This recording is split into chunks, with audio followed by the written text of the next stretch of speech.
Yeah, DB. Oh, just cleaning out the deadwood. Okay. Look, Mr. Cannell, I just can't afford to be without work right now, not even for a day. I've got a mother and 2 kid sisters. More good luck telegrams. Well, you know how it is. I've just got to keep on working, see? Sorry, sister. I was sent down here to clean house. I told you I can't use your column anymore. It's lavender and no lace. Send those other people in. I'll tell you what I'll do. I get $30 a week. I'll take 25, 20 if necessary. I'll do anything you say. It isn't the money. We're after circulation. What we need is fireworks. People have been hit with sledgehammers. Start arguments. Oh, I can do that. I know this town inside out. Oh, give me a chance, All please. right, come in. Cashier's got your check. Who are these people? Gibbs, Furley, Cunningham, Giles. Hey, you sister. Don't forget to get out your last column before you pick up your check.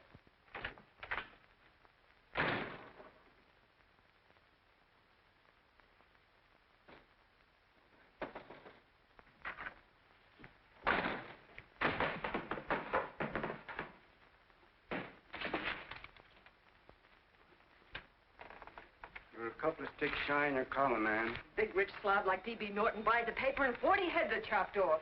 Did you get it, too? Yeah. You too? Oh, Joe. Oh, I'm sorry, darling. Why don't we tear the building down? Before you do, Ann, perhaps you'd better finish this column. Yeah, lavender and old lace. Wait, Joe. Wait. Wants fireworks, huh? Okay.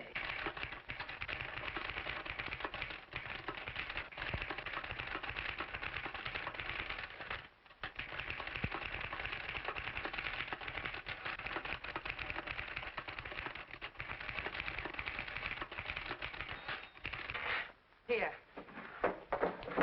Below is a letter which reached my desk this morning. It's a commentary on what we laughingly call a civilized world. Dear Miss Mitchell, 4 years ago, I was fired out of my job. Since then, I haven't been able to get another one. At first, I was sore at the state administration because it's on account of the slimy politics here we have all this unemployment. But in looking around, it seems the whole world's going to pot. So in protest, I'm going to commit suicide by jumping off the City Hall roof. Signed, a disgusted American citizen, John Doe. Editor's note, if you ask this column, the wrong people are jumping off the roofs. Hey, Ann, this is the old fakeroo, isn't it? Never mind that, Joe. Go ahead.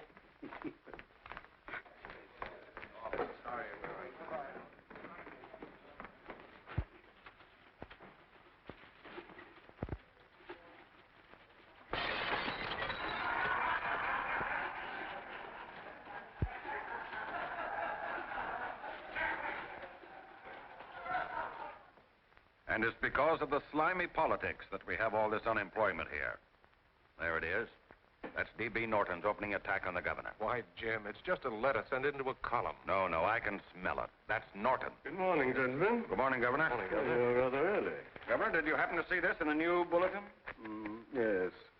I had it served with my breakfast this morning. Jim thinks it's D.B. Norton at work. Of course it is. Oh, come, Jim. That little item, D.B. Norton does things in a much bigger way. This is his opening attack on you, Governor. Take my word for it. What did he buy a paper for? Why did he engage a high-pressure editor like Cannell for? He's in the oil business. I tell you, Governor, he's after your scalp. All right, Jim, all right. Don't burst a blood vessel. I'll look into it. You get me Spencer of the Daily Chronicle, please? Yes, I saw it, Governor. If you ask me, that's a phony letter. Why, that gag has got whiskers on it. Okay, I'll get the mayor and maybe the Chamber of Commerce to go after them. Get Mayor Lovett on the phone. Sorry, the mayor's busy on the other phone. Yes, I know, Mrs. Brewster. It's a terrible reflection on our city. I've had a dozen calls already. Spencer of the Chronicle. Hold him. Just a minute. Yes, Mrs. Brewster. I'm listening. I insist that this John Doe man be found and given a job at once. Now, if something isn't done about it, I'll call out the whole auxiliary. Yes, and the junior auxiliary, too. We'll hold a meeting and see that it is... Yes, Spencer? Oh, the governor? Well, what about me? It's my building he's jumping off of, and I'm up for re-election, too. What are you doing? Get Cannell at the bulletin. Why, he's liable to go right past my window. Get me Cannell. What was that? What? Out the window. Something just flew by. I didn't see anything. Well, don't stand there, you idiot. Go and look. Open the window. Oh, why did he have to pick on my building? Is there a crowd in the street? No, sir. Then maybe he's caught on a ledge. Look again. I think it must have been a seagull. A seagull? What's a seagull doing around the city hall? That's a bad omen, isn't it? Oh, no, sir. The seagull is a lovely bird. It's all right, Mrs. Brewster. It was just a seagull. Can I help? Nothing's happened yet. No, I'm watching. Don't worry, Mrs. Brewster. Just leave it all to me. Spencer, I'll call you back. Hello, Canell? What are you doing? This is the mayor. Yes, Mayor Lovett. How many times are you going to call me? I've got everybody and his brother and sister out looking for him. Did you see the box I'm running? An appeal to John Doe. Think it over, John. Life can be beautiful, says Mayor. If you need a job, apply to the editor of this paper, and so forth and so forth. Okay, Mayor, I'll let you know as soon as I have something. What? Well, pull down the blinds. Run up to Miss Mitchell's house, boss. Boy, she's in a bad way. Where is she? Hey, do you know something? She supports a mother and 2 kids. What do you know about that? Did you find her? No. Her mother's awful worried about her. When she left the house, she said she was going on a roaring drunk. Of the girl, I mean. Go out and find her. Sure. Hey, but the biggest thing I didn't tell you, her old man's Doc Mitchell. You know the doctor saved my mother's life and wouldn't take any money for it? You remember that. Okay, boss, I'll go and look for her. Holy smokes, Commissioner, you've had 24 hours. Okay, Hawkshaw, grab a pencil. Here it is again. About 5'5", brown eyes, light chestnut hair, and as fine a pair of legs as ever walked into this office. Did you want to see me? No. I've had the whole Army and Navy out searching for you because that's a game we play here every day. I remember distinctly being fired. That's right. But you have a piece of property that still belongs to this newspaper, and I'd like to have it. What's that? The letter. What letter? The letter from John Doe. Oh, The whole town's in an uproar. We've got to find him, and the letter's the only clue. there is no letter. We'll get a handwriting expert to... What? There is no letter. Say that again. There's no letter. I made it up. You made it up. Mm-hmm. You said you wanted fireworks. Don't you know there are 9 jobs waiting for this guy? 22 families want to board him free. 5 women want to marry him, and the mayor's practically ready to adopt him, and you... Just call the morgue, boss. He said there's a girl there. Shut up. Ann!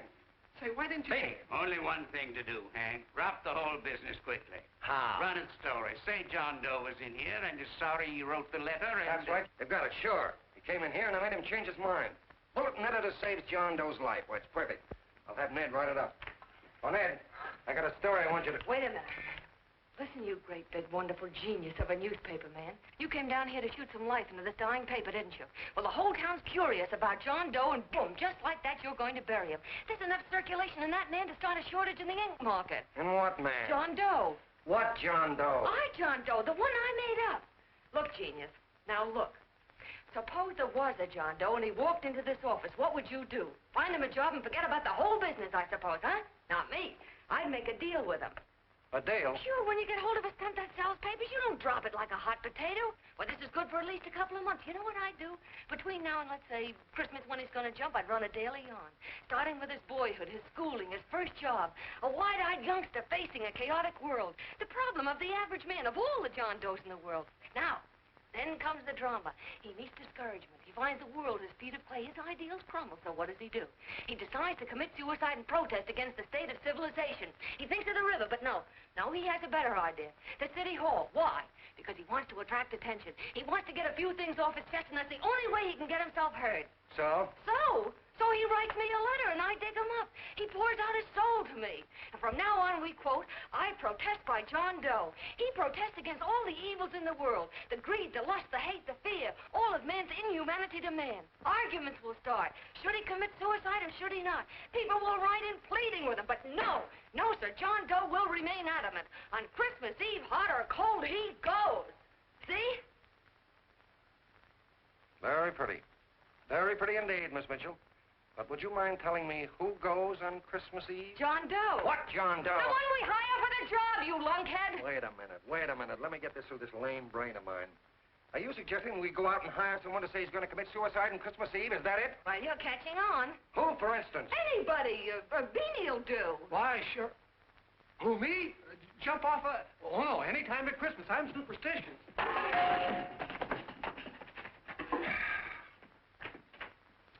Miss Bishop, do me a favor. Will you go on out and get married and have a lot of babies, but Stay out of newspaper business. Better get that story in, Hank. It's getting late. You're supposed to be a smart guy. If it was raining $100 bills, you'd be out looking for a dime you lost someplace.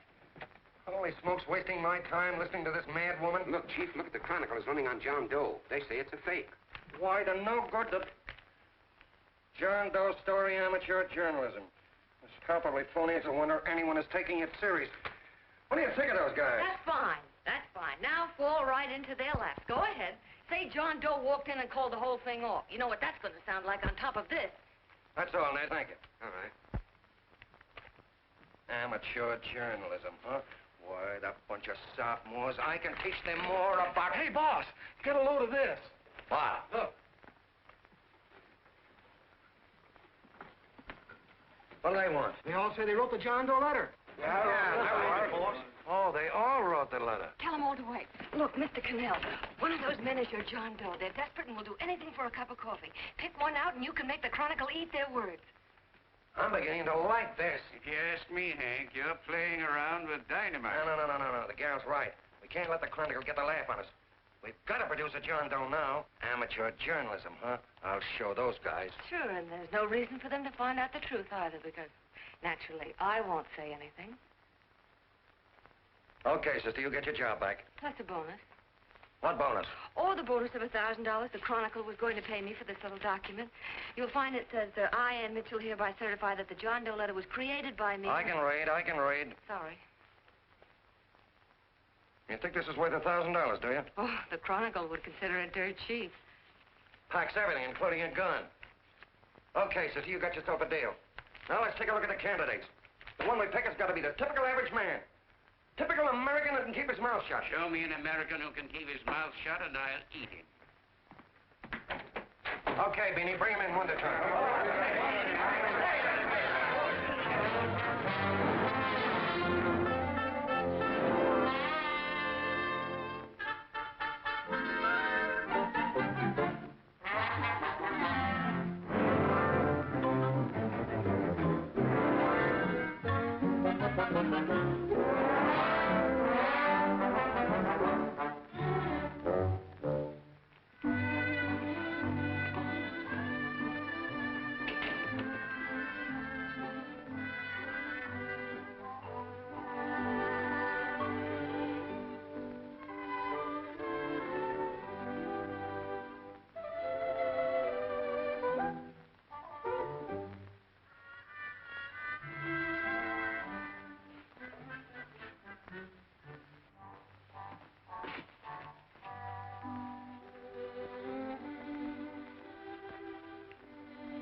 Did you write that letter to Miss Mitchell? No, I didn't. What are you doing up here, then? Well, the paper said there were some jobs around loose. Thought there might be one left over. Had any schooling? Yeah, a little. What do you do when you work? I used to pitch. Baseball? Yeah. So my wing went bad. Where'd you play? Bush leagues, mostly. How about family? Got any family? No. Oh, just traveling through, huh? Yeah. Me and a friend of mine. He's outside. Looks all right. Be perfect, a baseball player. What could be more American? She had a family, though. Be less complicated without a family. Look at that face. It's wonderful. They'll believe him. Come on. What's your name? Willoughby. John Willoughby. Long John Willoughby, they called me in baseball. Would you like to make some money? Yeah. Maybe. Would you be willing to say you wrote that letter and stick by it?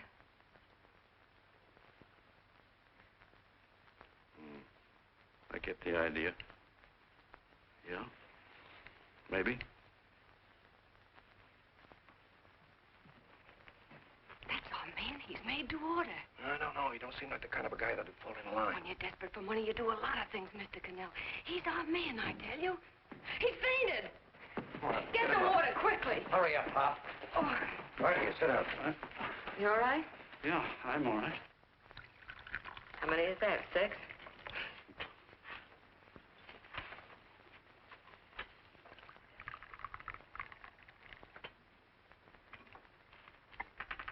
Pretty hungry, weren't you?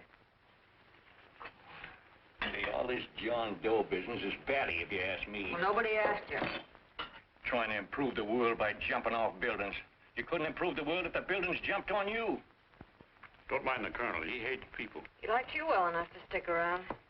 Well, that's because we both play doohickeys. I met him in a boxcar a couple of years ago. I was fooling around with my harmonica, and he comes over and joins in. I haven't been able to shake him since.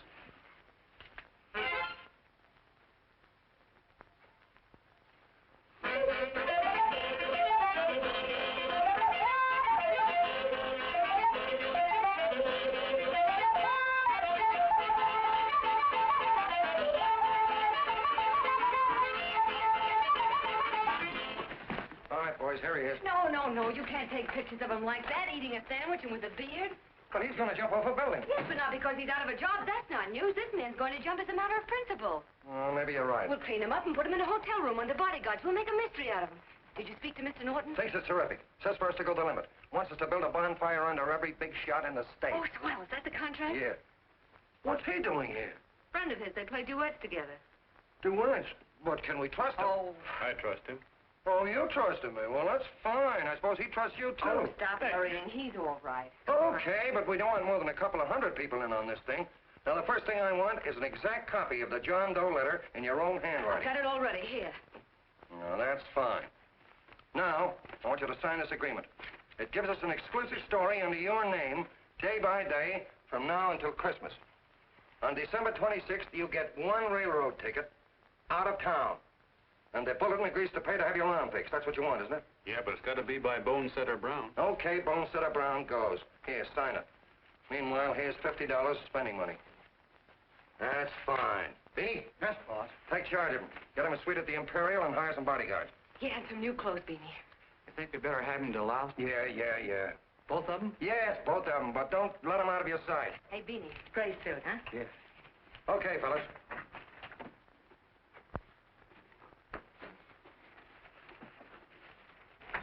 Take it easy, John Doe. And you start pounding that typewriter. Oh, boy, this is terrific. No responsibilities on our part, just statements from John Doe, and we can blast our heads off. Before you pop too many buttons, don't forget to make out that check for $1,000. Okay, fellas, now, let me see. You sit outside the door. Nobody comes in, so you two fellas sit in here. Hey, pretty nifty, huh?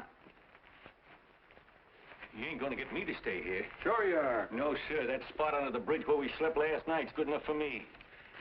Say, what'll I do with this baggage? Let's stick him in the bedroom. Give me mine. I ain't staying. You know, we were headed for the Columbia River country before all this John Doe business came up. You remember that, don't you? Sure, I remember. Say, your ears popped coming up in the elevator. Mine did. All along, John. I tell you, it's no good. You're gonna get used to a lot of stuff that's gonna wreck you.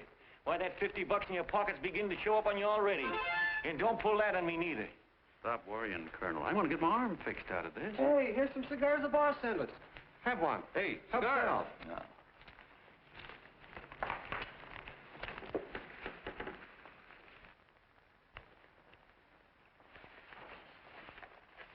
Say, I'll bet you even the major leaguers don't rate an outfit like this. Here, make yourself comfortable. Paper? I don't read no papers, and I don't listen to radios either. I know the world's been shaped by a drunken barber, and I don't have to read it. I've seen guys like you go under before. Guys that never had a worry. Then they got a hold of some dough and went goofy. The first thing that happens to a guy... Get a load of the bedroom. No. The first thing that happens to a guy like that, he starts wanting to go into restaurants and sit down at a table and eat salads and cupcakes and tea. Boy, what that kind of food does to your system.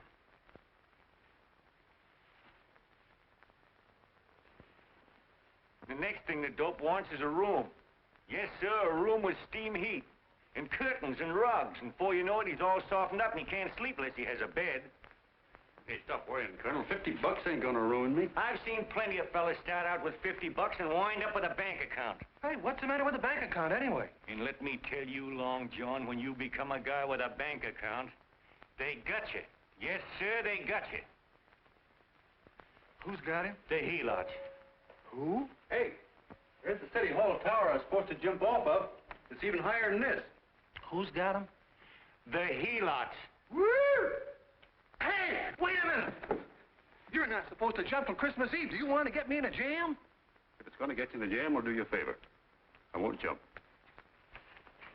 And when they got you, you got no more chance than a road rabbit. Hey, who'd you say was going to get him? Hey, is this one of those places where you ring if you want something? Yeah, just use the phone. Boy, I've always wanted to do this. Hey, Doc, look. Look, Doc. Give me that again, will you? Who's going to get him? The helots. Who are they? Listen, sucker, you ever been broke?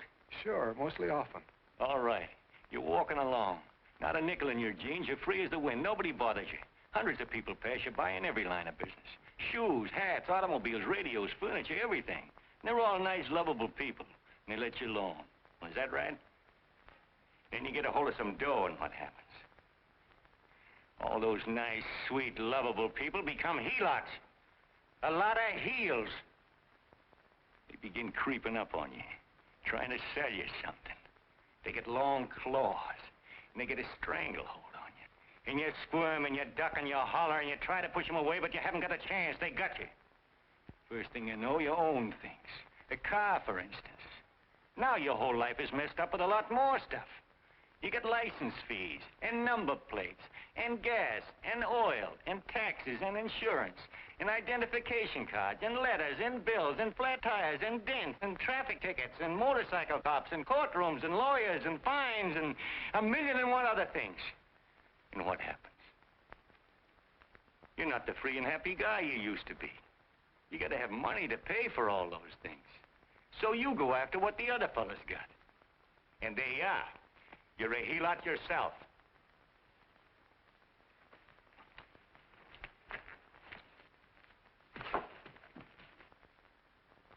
You win, Colonel. Here, take the 50.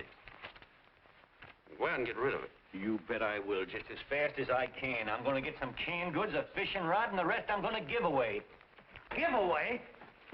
Hey, get me a pitcher's glove. I got to get some practice. Say, he's giving it away. I'm gonna get me some of that. Hey, come back here, you helot. Or you send up 5 hamburgers with all the trimmings, 5 chocolate ice cream sodas, and 5 pieces of apple pie. No, apple with cheese. Yeah, thanks.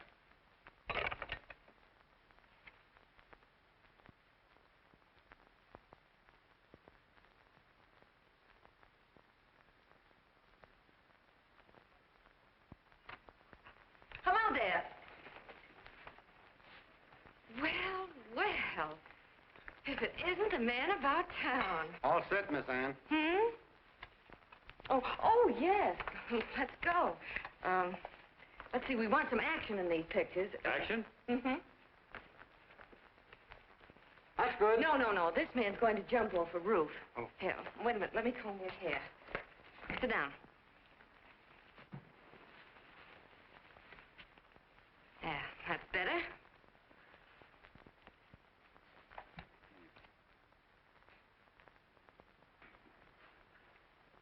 You know, he's got a nice face, hasn't he? Yeah, he's pretty. Yeah, sit down, quiet egghead. All right, now a serious expression. Can't. I'm feeling too good. Oh, come on now, this is serious. You're a man disgusted with all of civilization. With all of it? Yes, you're sore at the world. Come on now. Oh, crabby guy, huh? Yeah. No.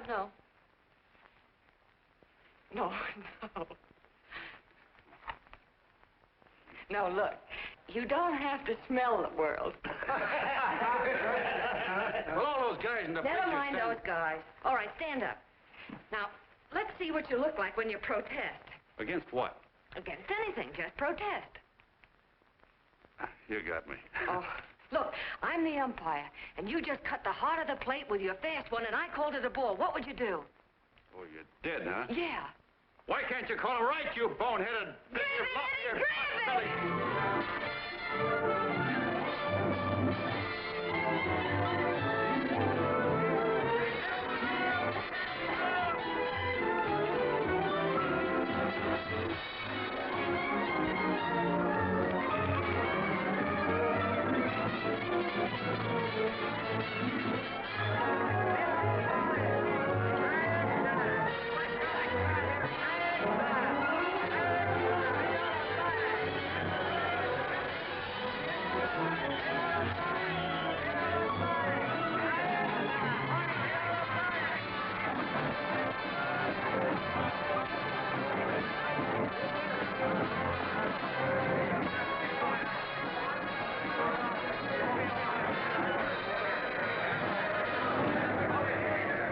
I don't care whose picture they're publishing. I still say that this John Doe person is a myth, and you can quote me on that. And I'm going to insist on his being produced for questioning. You know as well as I do that this whole thing is being engineered by a vicious man with a vicious purpose, Mr. D.B. Norton.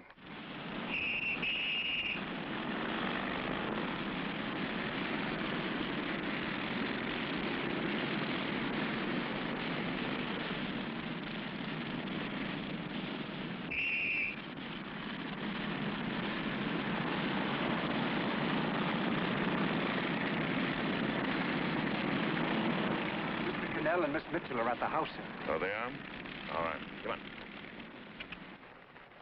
Personally, I think it's just plain stupidity to drop it. Now, you should see a fan mail, thousands. Why, it's going over like a house afire. What are you afraid of, Canal? It's doubled our circulation. Yeah, but it's got everybody sore. Ads are being pulled. The governor's starting a libel suit. What's more, they all know John Doe's a phony, and they insist on seeing What about it? Let them see him. We'll go on one better. They can also hear him. You own a radio station, Mr. Norton. Why not put him on the air? Watch out for this damn DB. She'll drive you batty. Oh, Look, what? we can't let him get to this Bush League pitcher and start pumping him. Good night. Now, tell him what that screwball might do. I walked in yesterday. Here he is, standing on a table with a fishing pole. Fly casting.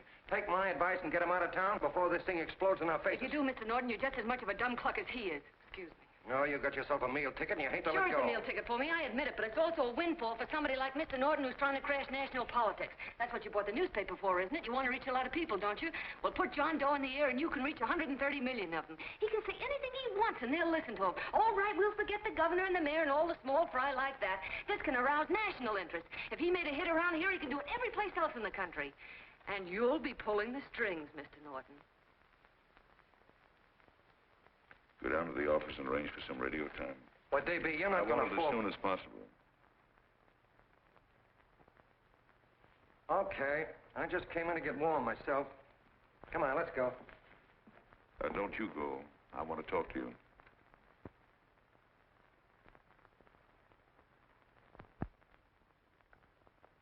Sit down.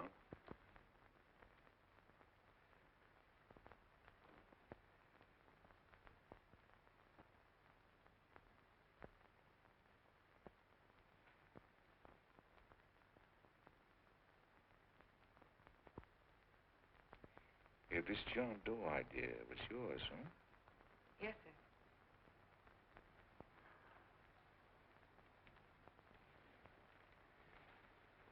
How much money do you get? $30. $30. Well, what are you after? I mean, what do you want? A journalistic career? Money. Money? Well, I'm glad to hear somebody admit it. Do you suppose you could write a radio speech that would put that fellow over? Oh, I'm sure I can. Do it, and I'll give you $100 a week. $100? That's only the beginning. You play your cards right, and you'll never have to worry about money again. Oh, I know it. Hello. Hello. Whenever there's a pretty woman around. This is my nephew, Ted Sheldon, Miss Mitchell. How do you do? How do you do? All right, Casanova, I'll give you a break. See that Miss Mitchell gets a car to take her home. Always reading my mind, aren't you? Thank you very much for everything. And Miss Mitchell, I think from now on you'd better work directly with me. Yes, sir.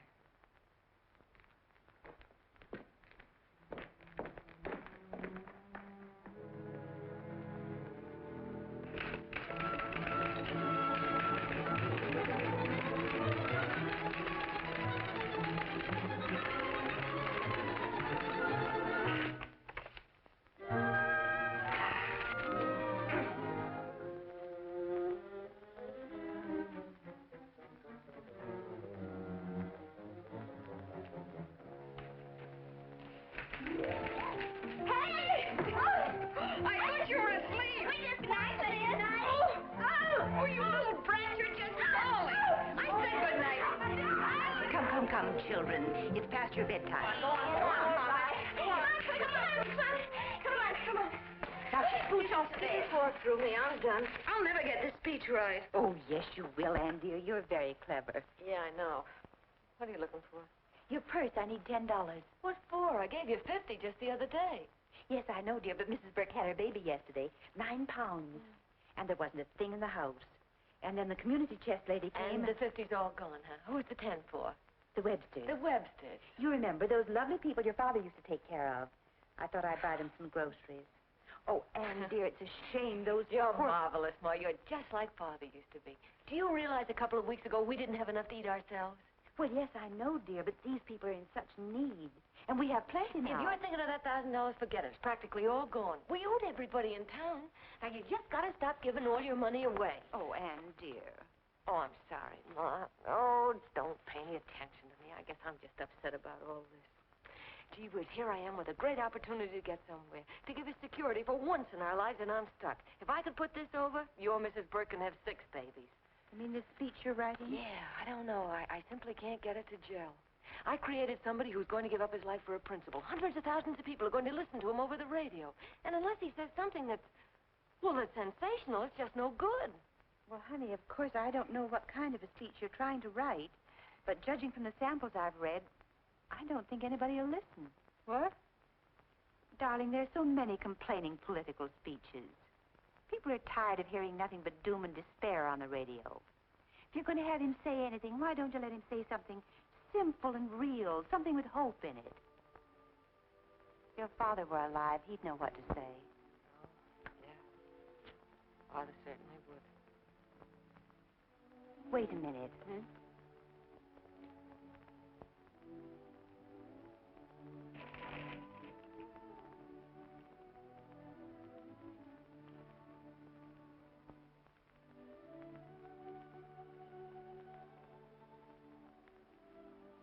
That's your father's diary, Anne. Father's... I never knew he had a diary. There's enough in it for 100 speeches. Things people ought to hear nowadays. You'll be careful of it, won't you, dear? Always help to keep your father alive for me. You bet I will, Ma. Wait a minute. John Doe don't want to sign no autograph. Well, what does he do all day? What does he do all day? He's writing out his memories. Sorry, lady, you can't see Mr. Doe. He wants to be alone. No. No, he just sits around all day and commutes with himself.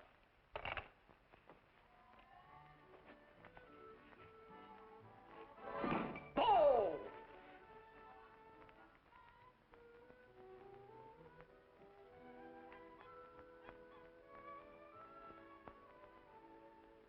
I don't know how you're going to stand it around here till after Christmas.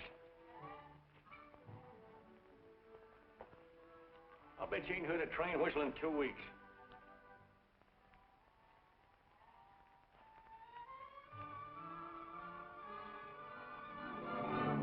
Steve, right!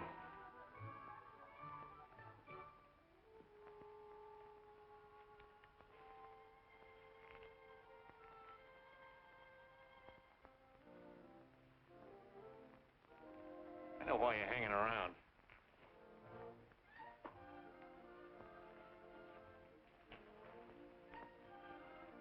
You're stuck on a girl. That's all a guy needs is to get hooked up with a woman.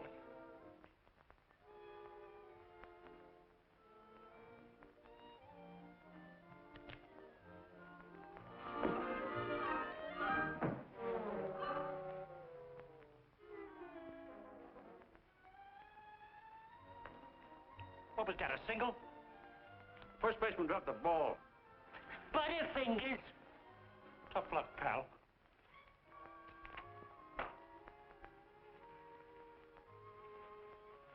Guy has a woman on his hands. First thing he knows, his life is balled up with a lot more things. Furniture.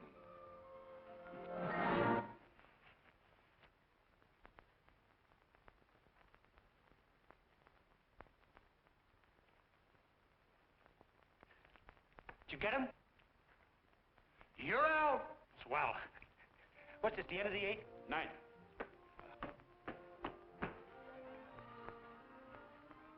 Hey, Beanie, there's a couple of mugs in the Chronicle snooping around out here. Huh. Come on, Angel Face. Gangway. What's the score, Angel Face? 3-2, off paper. Gee, that's great.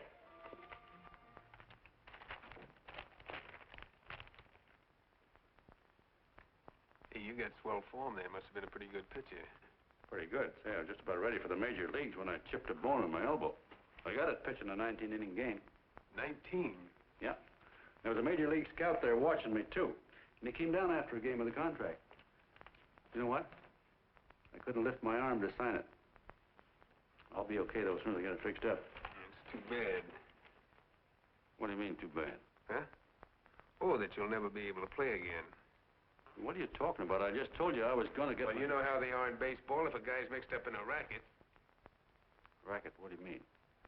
Well, I was just thinking about this John Doe business. Why, as soon as it comes out it's all a fake, you'll be washed up in baseball, won't you? Yeah. Doggone, I never thought about that.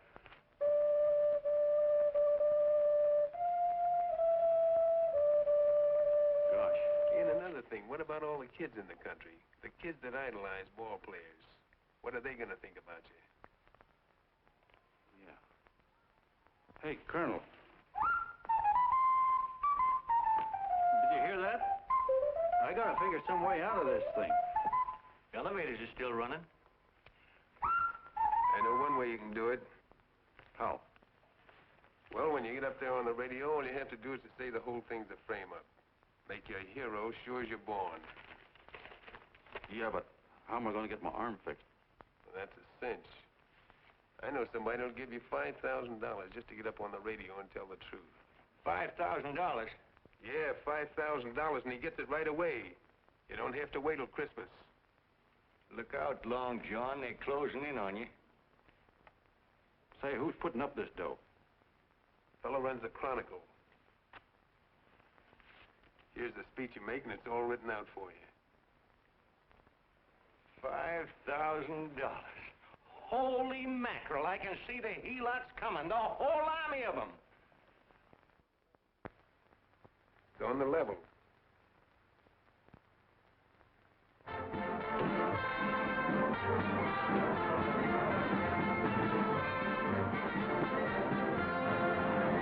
No, I'm sorry. Tickets for the broadcast are all gone. Phone the bulletin. Sorry, no more tickets left.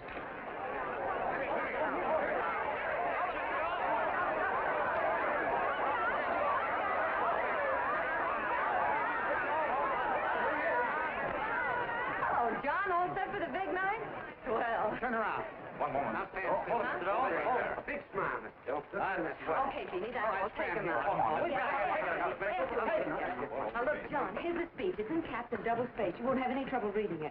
Not nervous, are you? No. Of course not. He wouldn't be. Who? John Doe, the one in there. Hey, don't let your knees rattle. It picks up on the mic. Oh, Jeannie, you needn't be nervous, John. All you have to remember is to be sincere. Pick up that phone, Miss Mitchell. It's for you. Okay. Hello? Yes, Mother. Oh, thank you, darling. Oh, there he is, the poor dear man. Oh, good luck to you, Mr. Doe. We want you to know that we're all for you. The girls all decided that you're not to jump off any roof. Oh, we'll stop it. You got the speech I gave you? Yeah. Now, look. I'll give this money to the colonel just as soon as you get started. We'll have a car waiting at the side entrance for you. Okay. How'd you get in here? Huh? Oh, I just came in to wish him Come luck. on, out. Mother says good luck, too. John, when you read that speech, please believe every word of it. He turned out to be a wonderful person, John. Who? John Doe, the one in the speech. Oh. You know something? I've actually fallen in love with him. All right, there he is, sister. Now, come on, plenty of both. What's the idea? No, that's too much. Not so much. Come on. Oh, this is no time for cheap publicity, Mr. Cannell. Listen, if that guy lays an egg, I want to get something out of it. I'm getting a Jane Doe ready. Oh, come on. Here. Will you, fellas? Here you Give me a are. chance. I have to ready. Just one more. Well, that's fine, honey. You go ahead. All right, I need one more. You go ahead. How you doing? Oh. All right, Benny, bring him in. Holy smoke, a happy helot. There you are, boss. Just like you ordered. Symbols of little people. Okay, get him up. All right, young fella. This is ridiculous, Mr. Cannell. Come on, give me a chance. It is on the air. There you go. Oh, fellas. No, come on. Come on, that's right. Do what you can get all the pictures you want. Thank you very much. Come on. Well, yeah, that's right. Come on, Snooks, you better bail out. So goodbye, Mr. Doe.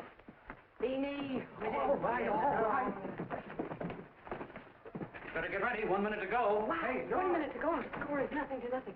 Now, please, John, You won't let me down, will you? Will you? Of course you won't. If you'll just think of yourself as the real John Doe. Listen, everything in that speech are things a certain man believed in. He was my father, John. When he talked, people listened. And they'll listen to you, too. Funny. You know what my mother said the other night? She said to look into your eyes, that I'd see Father there. Hey, what do you say? Okay, we're coming. Come on. Now, listen, John, you're a pitcher.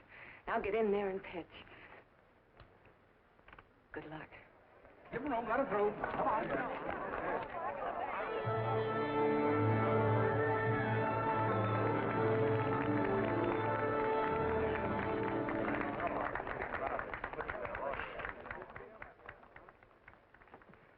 Hey, let's get out of here. There's the door right there. Hey, what are you doing here? That's what I'd like to know. Come on, out. Hey, he's a friend of mine. Never mind, let him alone. He's all right.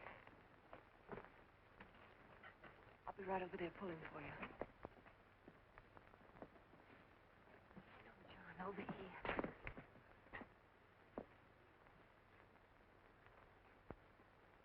Stand by.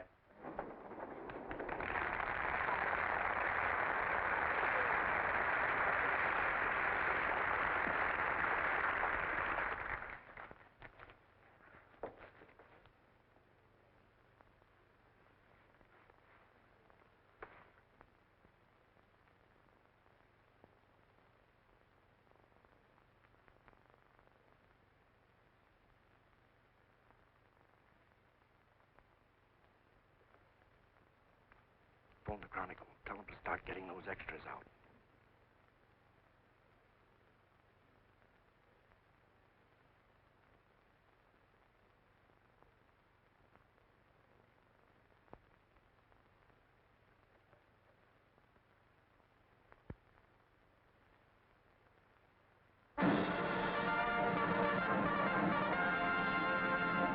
And good evening, ladies and gentlemen. This is Kenneth Fry speaking for the New Bulletin. Tonight we give you something entirely new and different. Standing beside me is the young man who has declared publicly that on Christmas Eve he intends to commit suicide, giving as his reason, quote, "I protest against the state of civilization," end quote. Ladies and gentlemen, the New Bulletin takes pleasure in presenting the man who is fast becoming the most talked of person in the whole country, John Doe.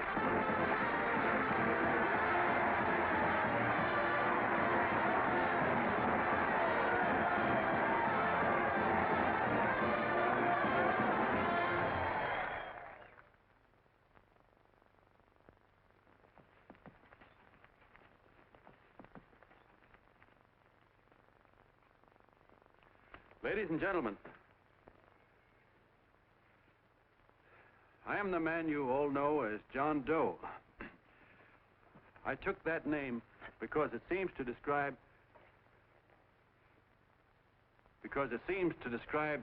the average man. And that's me. And that's me. Well, it was me before I said I was going to jump off the city hall roof at midnight on Christmas Eve. Now I guess I'm not average anymore. Now I'm getting all sorts of attention. From big shots, too. We've been double-crossed. The mayor and the governor, for instance. They don't like those articles I've been writing. You're an imposter, young fellow. That's a pack of lies you're telling. Who wrote that speech for you?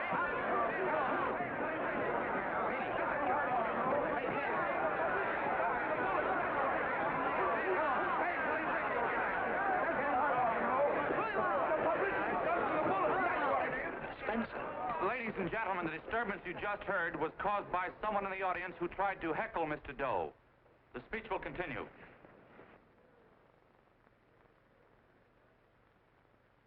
Well, people like the governor and that fellow there can stop worrying. I'm not going to talk about them. I'm going to talk about us, the average guys, the John Does. If anybody should ask you what the average John Doe is like, you couldn't tell him because he's a million and one things. He's Mr. Big and Mr. Small. He's simple and he's wise. He's inherently honest, but he's got a streak of larceny in his heart. He seldom walks up to a public telephone without shoving his finger into the slot to see if somebody left a nickel there.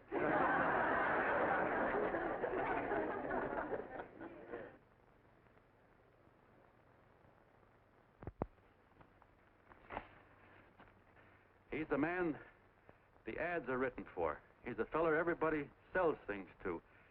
He's Joe Doe, the world's greatest stooge and the world's greatest strength.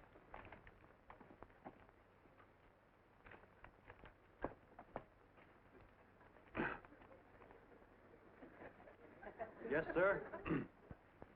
Yes, sir, we're a great family, the John Does. We are the meek who are supposed to inherit the earth. You'll find us everywhere. We raise the crops, we dig the mines, work the factories, keep the books, fly the planes, and drive the buses. And when a cop yells, "Stand back there, you," he means us, the John Does. Well, what kind of a speech is that? Didn't you read it? We've existed since time began. We built the pyramids. We saw Christ crucified, pulled the oars for Roman emperors, sailed the boats for Columbus, retreated from Moscow with Napoleon, and froze with Washington at Valley Forge. Yes, sir. We've been in there dodging left hooks since before history began to walk. In our struggle for freedom, the canvas many a time, but we always bounce back because we're the people, and we're tough.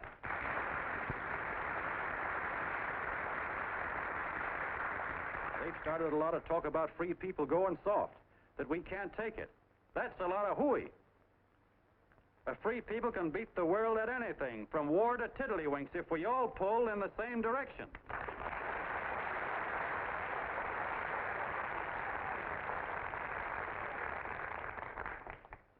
I know a lot of you are saying, "What can I do? I'm just a little punk. I don't count." Well, you're dead wrong. The little punks have always counted, because in the long run, the character of a country is the sum total of the character of its little punks.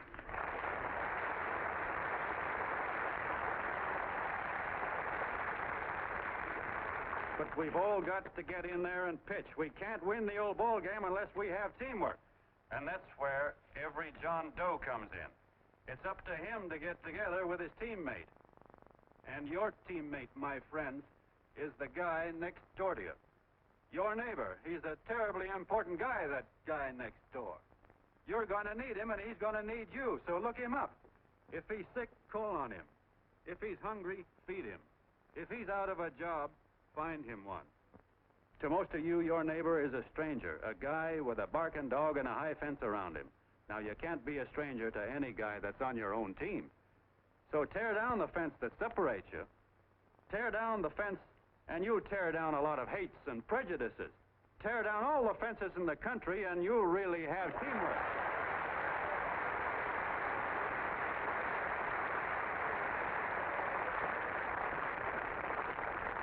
I know a lot of you are saying to yourselves, "He's asking for a miracle to happen. He's expecting people to change all of a sudden." Well, you're wrong. It's no miracle. It's no miracle because I see it happen once every year, and so do you, at Christmas time. There's something swell about the spirit of Christmas, to see what it does to people, all kinds of people. Now, why can't that spirit, that same warm Christmas spirit, last the whole year round? Gosh, if it ever did, if each and every John Doe would make that spirit last 365 days out of the year, we'd develop such a strength, we'd create such a tidal wave of goodwill that no human force could stand against it. Yes, sir, my friends. The meek can only inherit the earth when the John Does start loving their neighbors. You better start right now. Don't wait till the game is called on account of darkness. Wake up, John Doe. You're the hope of the world.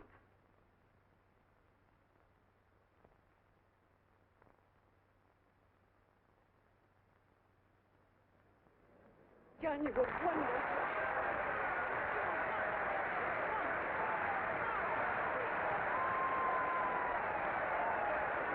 Let's get out of here. Now you're talking.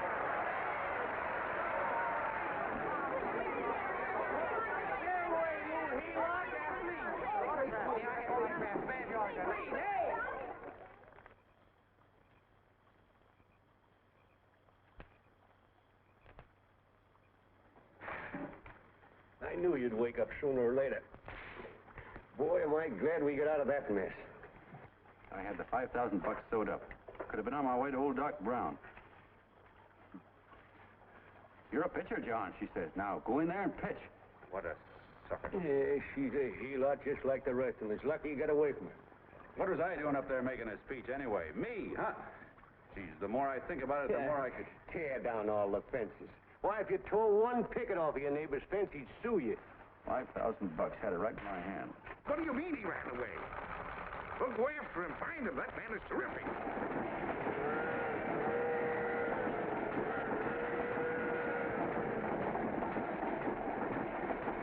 Columbia River, here we come.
Steaks about that big and about that thick?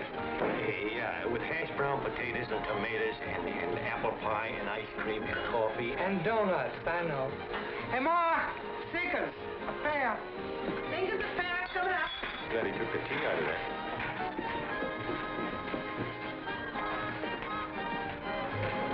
Hey, look. Join the John Doe Club. John Doe Club?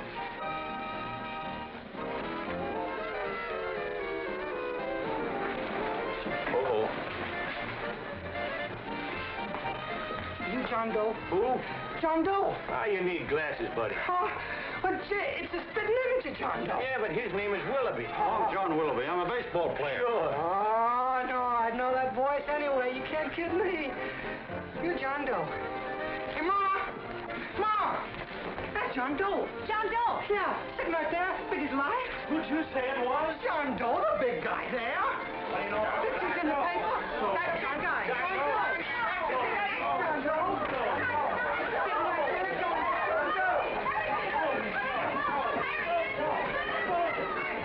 Hey, operator, Dan Beanery.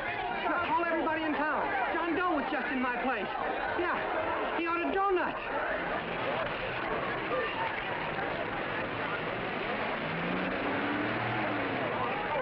John Doe.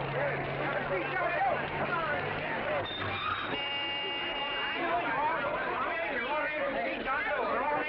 My office is packed like a sardine box. What does John Doe look like, Mr. Mayor? Oh, he's one of those great big outdoor type men. No, you can't see him. You didn't vote for me the last time. Shame on you. What are you doing there? Get off my front porch anyhow. Mr. Norton come yet? Oh, well, I wonder where he's at. What's keeping him? He should have been here 15 minutes ago. Oh, there he comes now. Now, everybody on your dignity. Don't do anything to disgrace us. A little town, but we got to show off. Better let me talk to him. All right, but present it to him as a great cause for the common man. Ah, here he comes. Now, give him room down there. Give him room, folks. Come on now. Here he comes. Here he comes. Here's Mr. Norton. How do you do, Mr. Norton? I'm Mayor Hawkins. Get Mr. Norton. Let me go, you darn tool. I'm the mayor. Mr. Norton.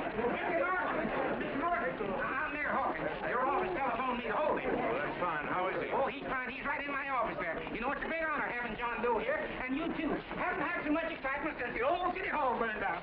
People are so excited and nearly tore his clothes off. Oh, but Matilda, darling, phone the newspapers, tell them Mr. Norton's here. Step right inside, Mr. Norton. My office. Very comfortable here, Mr. Norton. Just had it air conditioned. Gangway, please. Make room for Mr. Norton. Gangway. Gangway. Here he is, Mr. Norton. Well taken care of. The neighbors are serving him a light lunch. Hello, John. Well, Mr. Mayor, if you don't mind, we'd like to talk to him alone. Why, certainly, certainly. All right, everybody. Clear out. No, but you will. Everybody, quickly now. Come on. Look at that. Come on. Come on. All right. Don't argue with me here. Wait till we get home. Don't you push me around like that. Even though I'm your wife, you can't push me around. Look, Mr. Norton, I think you got a lot of nerve having those people hold us here. There's nobody holding you here, Mr. Doe. It's only natural that There's nobody holding us here. Let's get going. Incidentally, my name isn't Doe. It's Willoughby. Look, John, something terribly important's happened. They're forming John Doe clubs. We know of 8 already, and they say that there's John Doe clubs? What for? To carry out the principles you talked about in your radio speech. I don't care what they're forming. I'm on my way, and I don't like the idea of being stopped either. Oh, but you don't know how big this thing is. You should see the thousands of telegrams we've received and what they're saying about you. Look, it started as a circulation stunt, didn't it? Well, you got your circulation. Now, why don't you let me alone? Oh, it started as a circulation stunt, but it isn't anymore. Mr. Norton wants to get back of it and sponsor John Doe clubs all over the country. He wants to send you on a lecture tour. Me? Uh-huh. Well, certainly. With your ability to influence people, it might grow into a glorious movement. Say, let's get something straight here. I don't want any part of this thing. If you got an idea I'm going around lecturing the people, why, you're crazy. Baseball's my racket, and I'm sticking to it. Come on, Colonel, let's get out of here. John, Please, please. I just got rid of one crowd. But please, Mr. Mayor, tell him the John Doe Club wants to talk to him. Let them in, Mr. Mayor. Let them come in. Okay, folks, but remember your manners. No stampeding. Walk slow, like you do when you come to pay your taxes.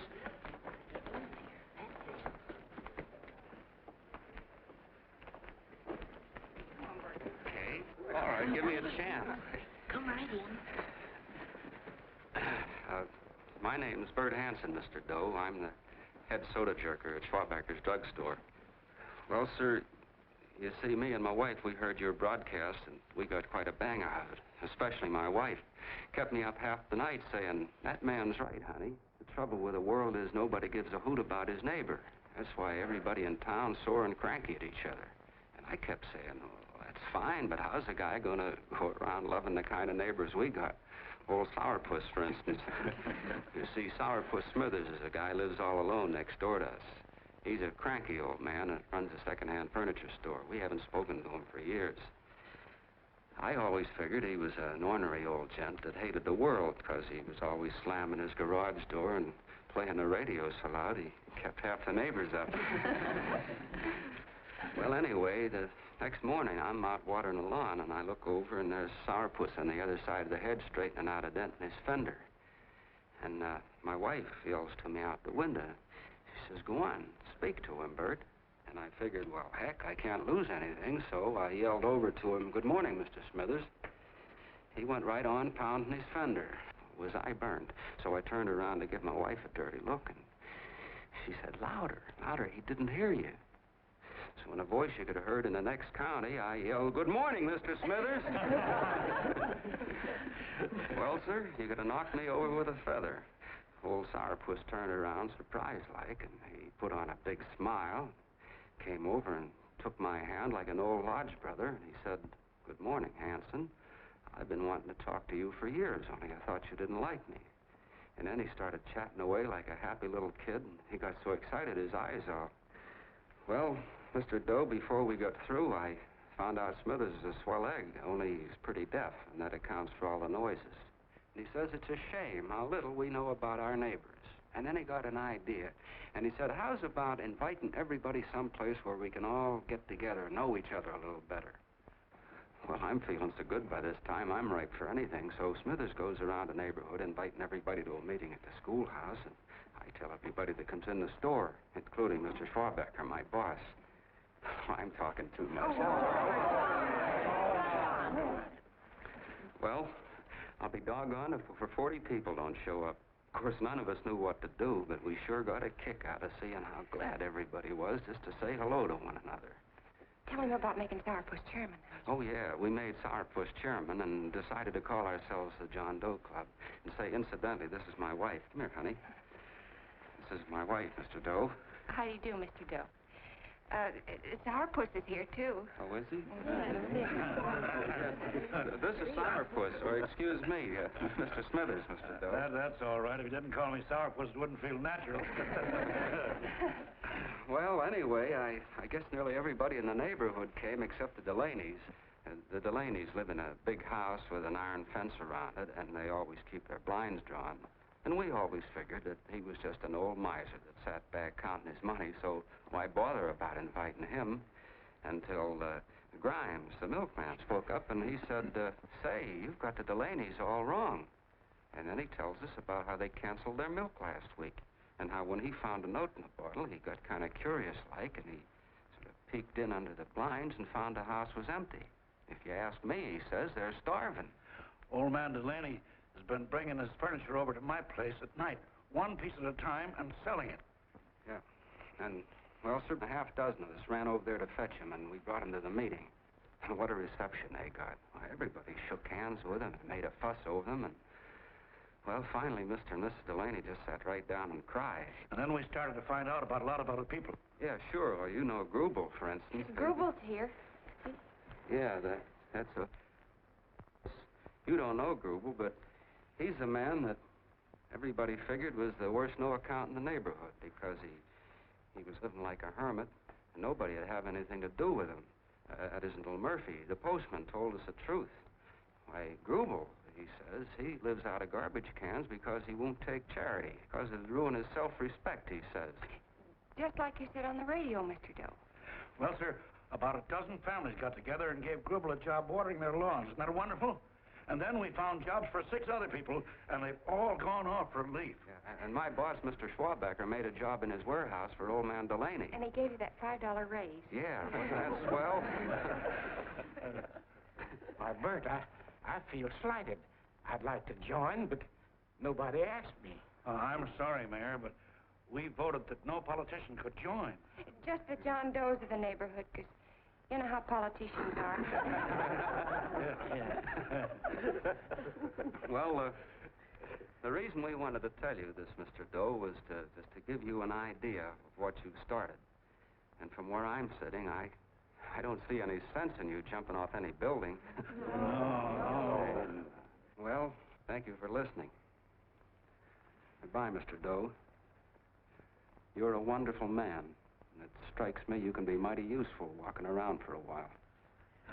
Goodbye, Mr. Doe. Goodbye, Mr. Doe.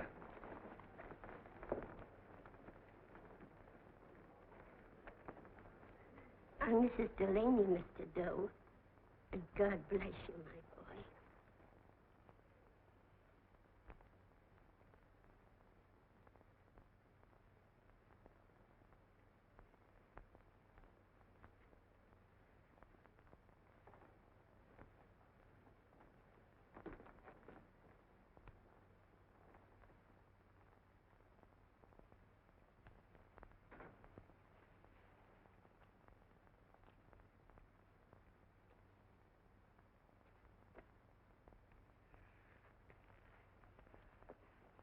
Gee whiz, I'm all mixed up.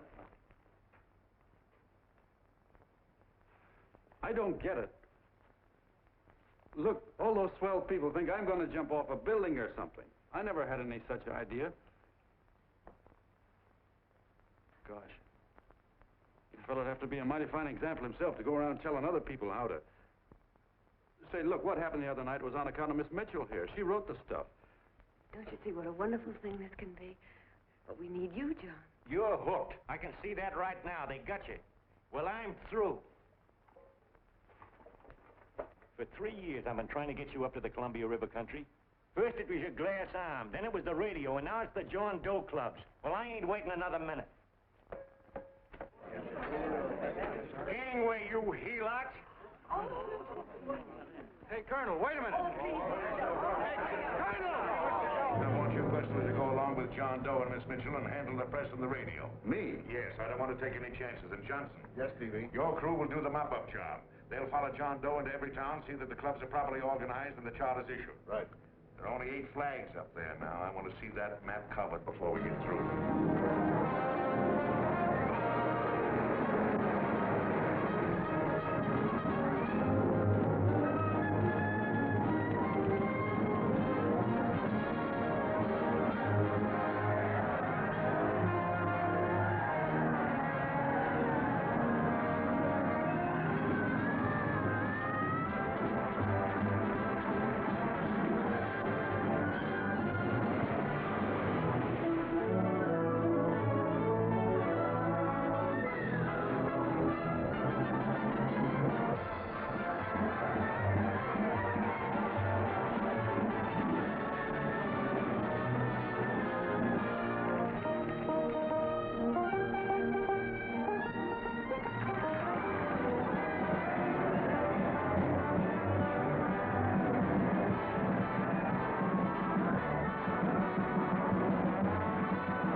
fire. If they made demands, I'd understand it. But the John Does ask for nothing.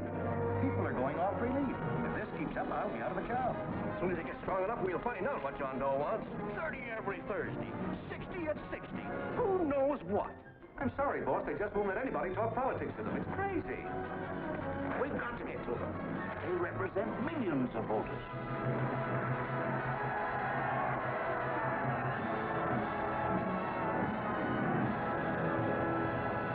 I tell you, ladies and gentlemen, this thing has been nothing short of a prairie fire.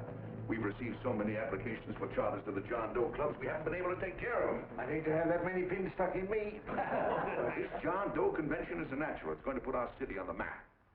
By over 2,400 John Doe clubs are sending delegates. Can you imagine that? You, Mr. Mayor, will be the official host. You will make the arrangements for decorating the city, parades, and a reception for John Doe when he gets home.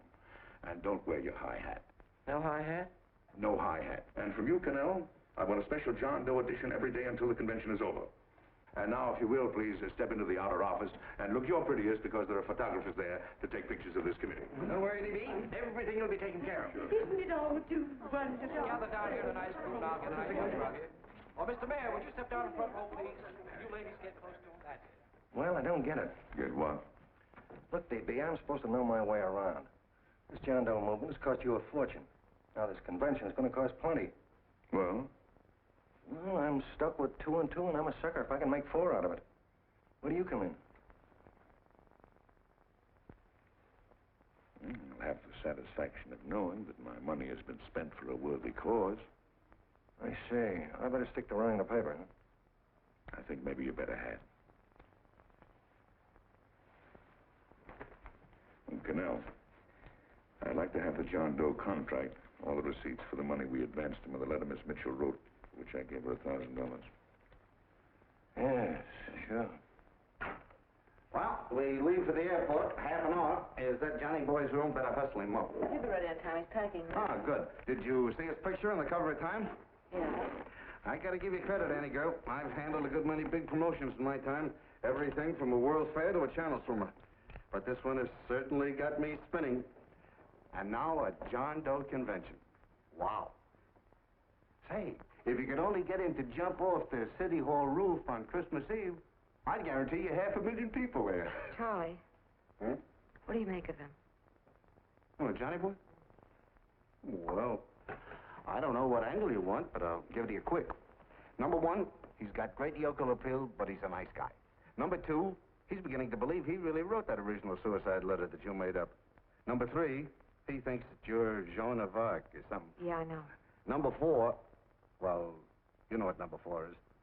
He's nuts about you. Yeah, it's running out of his ears. You left out number 5. We're all healed, me especially. Holy smoke. Come in.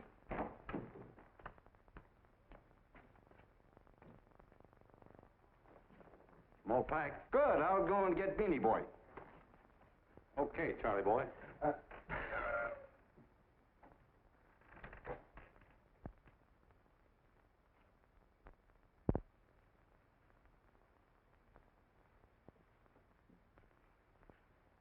Can I help you pack?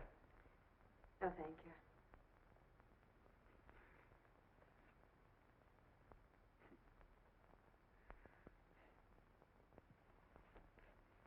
You care if I sit down out here? No.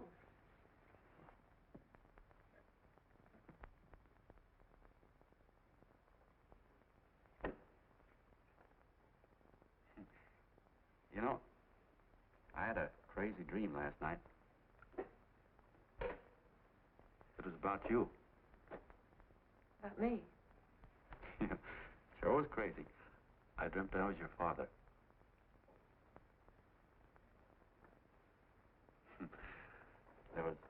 There was something I was trying to stop you from doing.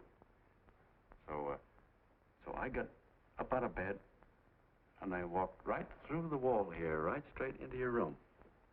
You know how dreams are. And there you were in bed. But you're a little girl, you know, about 10. And very pretty, too. So I shook you, and the moment you opened your eyes, you hopped out of bed and started running like the devil in your nightgown. You ran right out the window there, and you ran out over the tops of buildings and roofs and everything for miles. And I was chasing you. And all the time you were running, you kept growing bigger and bigger and bigger, and pretty soon you were as big as you are now, you know, grown up. And all the time I kept asking myself, what am I chasing her for? And I didn't know. Isn't that a hot one? Well, anyway, you ran into some place, and then I ran in after you, and when I got there, there you were, getting married. And the nightgown had changed into a beautiful wedding gown. You sure look pretty, too. And then I knew what it was I was trying to stop you from doing. Dreams are sure crazy, aren't they? Well, would you like to know who it was you were marrying? Oh, a tall, handsome Ubangi, I suppose. No, not that bad. It was that fellow that sends you flowers every day. What's his name? Mr. Norton's nephew? Ed Sheldon. Yeah, that's the one. But here's the funniest part of it all. I was the fellow up there doing the marrying, you know, the justice of peace or something. You were? I thought you were chasing me. Well, yes, I was, but I was your father then, see? But the real me, John Doe, or that is, Long John Willoughby, I was the fellow up there with the book. You know what I mean? I guess so. Then what happened? Well, I took you across my knee and I started spanking you. That is, I didn't do it. I mean, I did do it, but it wasn't me, you see. I was your father then. Well, I held you across my knee and I said, Annie, I won't allow you to marry a man that's just rich or that has his secretary send you flowers. The man you marry has got to swim rivers for you. He's got to climb high mountains for you. He's got to slay dragons for you. He's got to perform wonderful deeds for you. Yes, sir. And all the time, the guy up there, you know, with the book, me, just stood there nodding his head. He said, go to it, Pop. Whack her one from me, because that's just the way I feel about it, too. So he said, come on down here and whack her yourself. So I came down, and I whacked you a good one, see? And he whacked you. And I whacked you another one, and we both started whacking you like... Well, if you're through whacking her, come on, let's get going. Okay, fellas, right in here. You go out the side entrance, there's a bunch of autograph seekers out front. We'll be down with the bags in a minute. Come on, don't make a government project out of this. Hi, Benny. When's our plane take off again? Couple of minutes. How many people you... All aboard, folks. That is fine. Yeah, that's true. Oh, somebody else sitting here? No, that's your seat. And this is your coat. Mine? A little token of appreciation. Oh, it's beautiful, D.B. Well, I don't quite know what to say. Well, don't say anything at all. Just sit down. Oh. Go ahead, open it. Oh. Oh, it's lovely. And a new contract goes with it. Well, come on, spring it. You've got something on your mind. Must be stupendous. You know, that's what I like about it. Right to the point, like that. All right, Practical Annie, here it is. Tomorrow night, before a crowd of 15,000 people and talking over a nationwide radio hookup, John Doe will announce the formation of a third party. A third party? Yes, the John Doe Party. Devoted entirely to the interests of all the John Does all over the country, which practically means 90% of the voters. He will also announce the third party's candidate for the presidency.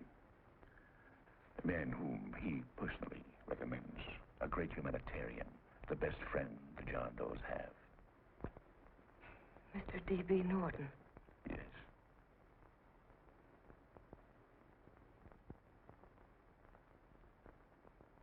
Wow.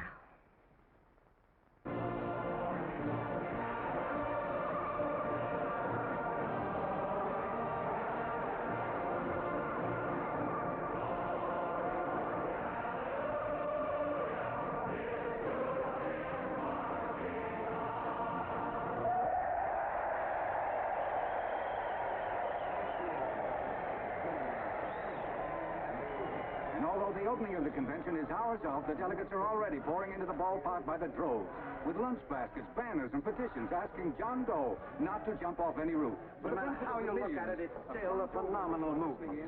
These John Does, or the hoi polloi, as you've heard people call them, have been laughed at and ridiculed, but here they are, gay and happy, having traveled thousands of miles, their expenses paid by their neighbors, to come here to pay homage to their hero, John Doe.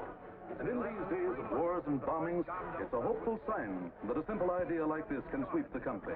An idea based on friendliness, on giving and not taking, on helping your neighbor and asking nothing in return.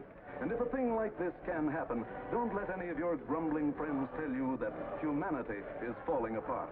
This is John B. Hughes, signing off now and returning you to our main studio until 9 o'clock, when the convention will officially open.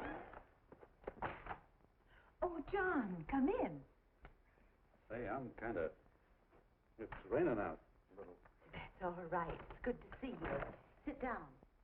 Thanks.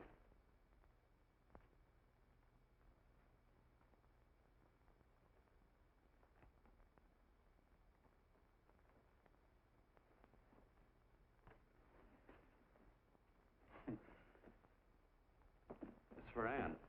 Oh, how nice. Thank you very much. Flowers.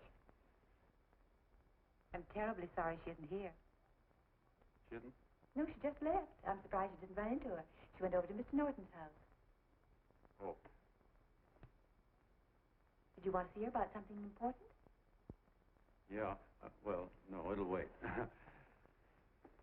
Say, he's a nice man, isn't he? Mr. Norton, I mean. He's done an awful lot for the...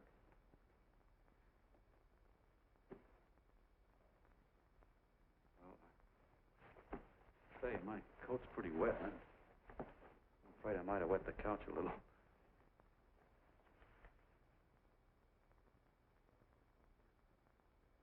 Well, I guess I'll see her at the convention later. Yes, of course. I'll see that she gets the flowers. Thanks. Good night, Mrs. Mitchell. Good night, John.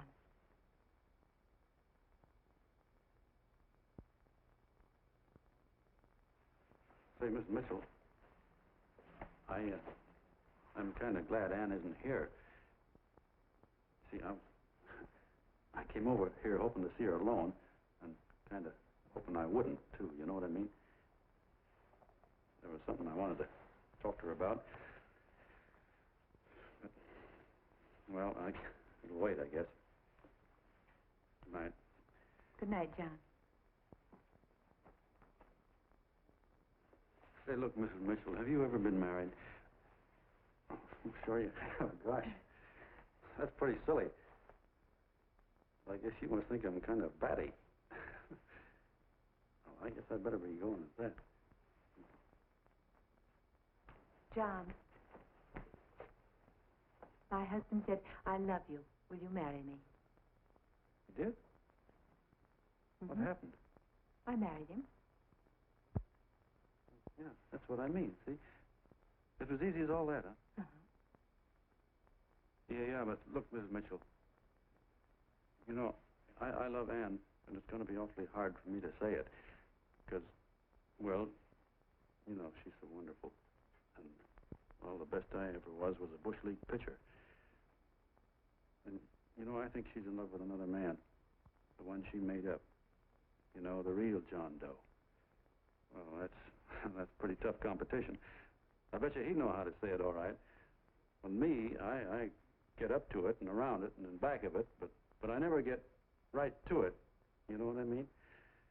So the only chance I've got is, well, if somebody could kind of give her a warning, sort of prepare her for the shock. You mean you'd like me to do it? Hmm? Well, I was thinking that, yeah, you know, sort of break the ice. Of course I will, John. Thank you, Mrs. Mitchell. Hey, you're okay.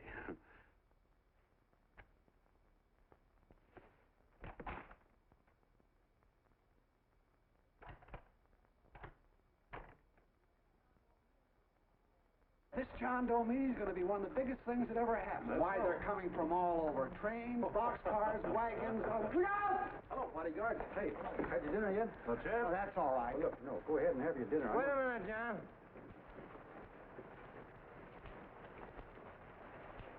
Hello, Mr. Connell. All right, John. John, I want to have a little talk with you. What's the matter? Are you falling? Come here. Hey, boy. Oh, quiet. Say, tell me something. Did you read the speech you're going to make tonight? No, I never read the speeches before I make them. I get more of a kick out of it that way. That's just exactly what I thought. Beanie, go on down to the office, tell Pop to give you the speech. There's a copy on my desk. Gee whiz, boss, you know Mr. Norton told me not to leave him, not even for a minute. Go on. We'll be at Jim's bar up the street. You're a nice guy, John. I like you. You're gentle. I always like gentle people. Me, I'm hard. Hard and tough. I got a use for hard people. Gotta be gentle to suit me. Like you, for instance.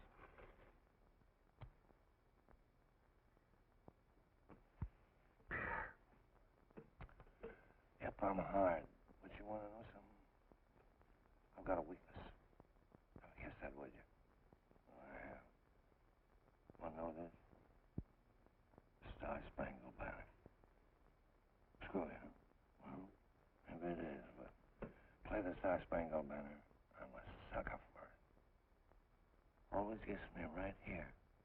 Know what I mean? Yeah, it gets me right back here. Oh, back there, huh? Well, every man to his own taste.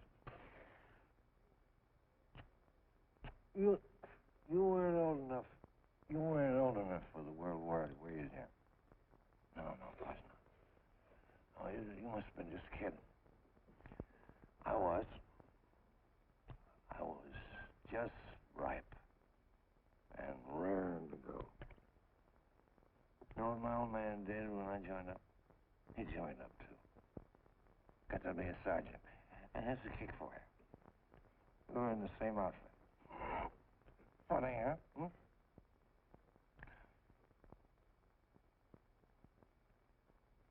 He was killed, John. I saw him get it. I was right there, and I saw it with my own eyes.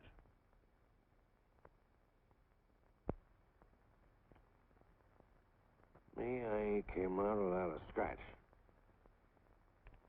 That is, excepting my ulcers.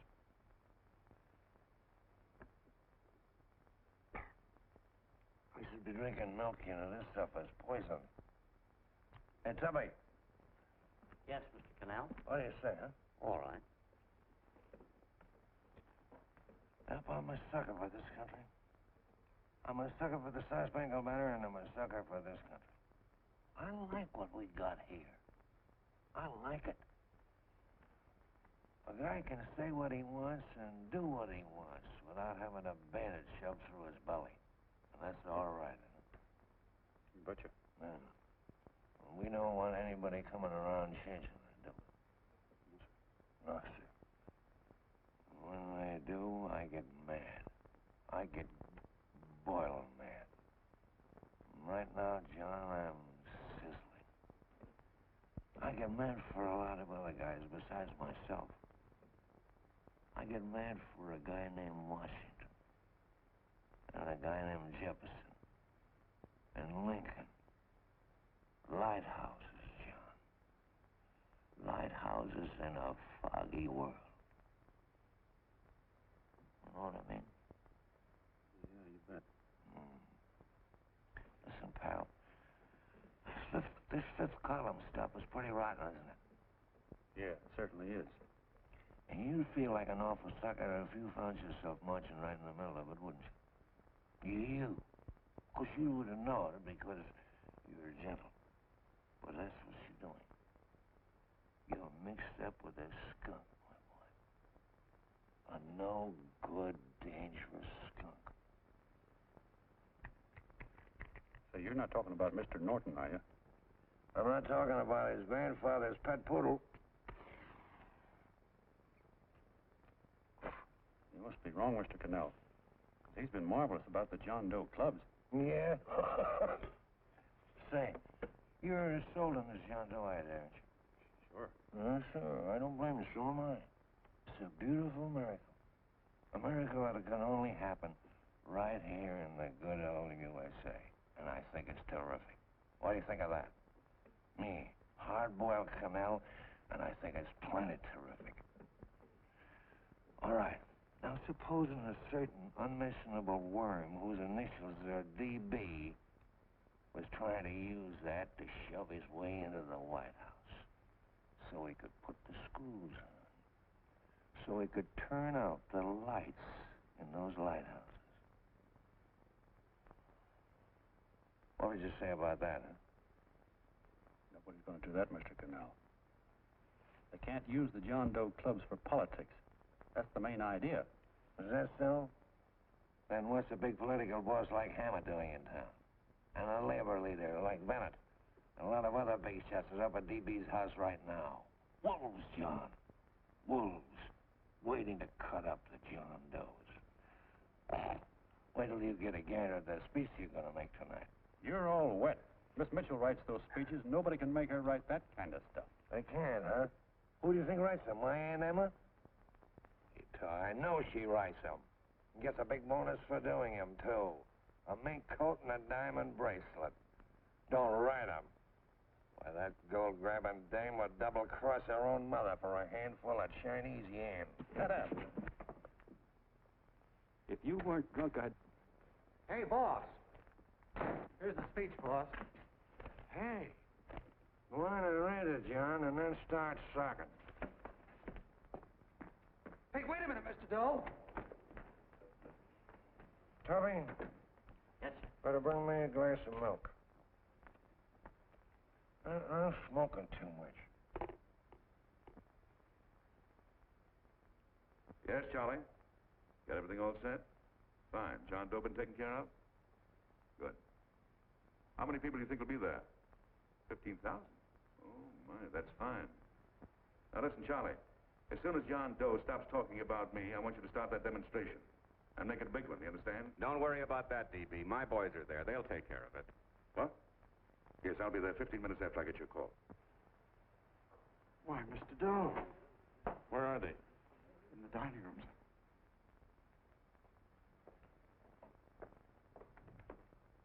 Now, gentlemen, I think we're about ready to throw that great big bombshell. Yeah, well, it's about time. Even a conservative estimate shows that we can count on anywhere between 10 and 20 million John Doe votes. Add to that the labor vote that Mr. Bennett will throw in, the votes controlled by Mr. Hammett and the rest of you gentlemen in your own territories, and nothing can stop us. As I said before, I'm with you, providing you can guarantee the John Doe vote. Don't worry about that. You can count on me on one condition. Little Bennett's got to be taken care of. Didn't I tell you that everybody in this room would be taken care of? My agreement with you gentlemen stands. I'm with you, DB, but I still think it's a very daring thing we're attempting. These are daring times, Mr. Barrington. We're coming to a new order of things. There's too much talk been going on in this country. Too many concessions have been made. What the American people need is an iron hand. That's right. That's true. You're quite right, D.B. Discipline. Right. And now, may I offer a little toast to Miss Ann Mitchell, the brilliant and beautiful lady who is responsible for all this. Miss Mitchell. Mr. Norton, I'd like to talk to you alone for a minute. Oh, Miss Mitchell has something to say to us. That's right.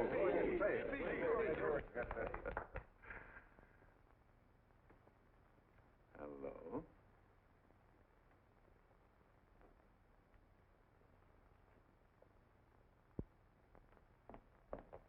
John, I'm so glad to see you.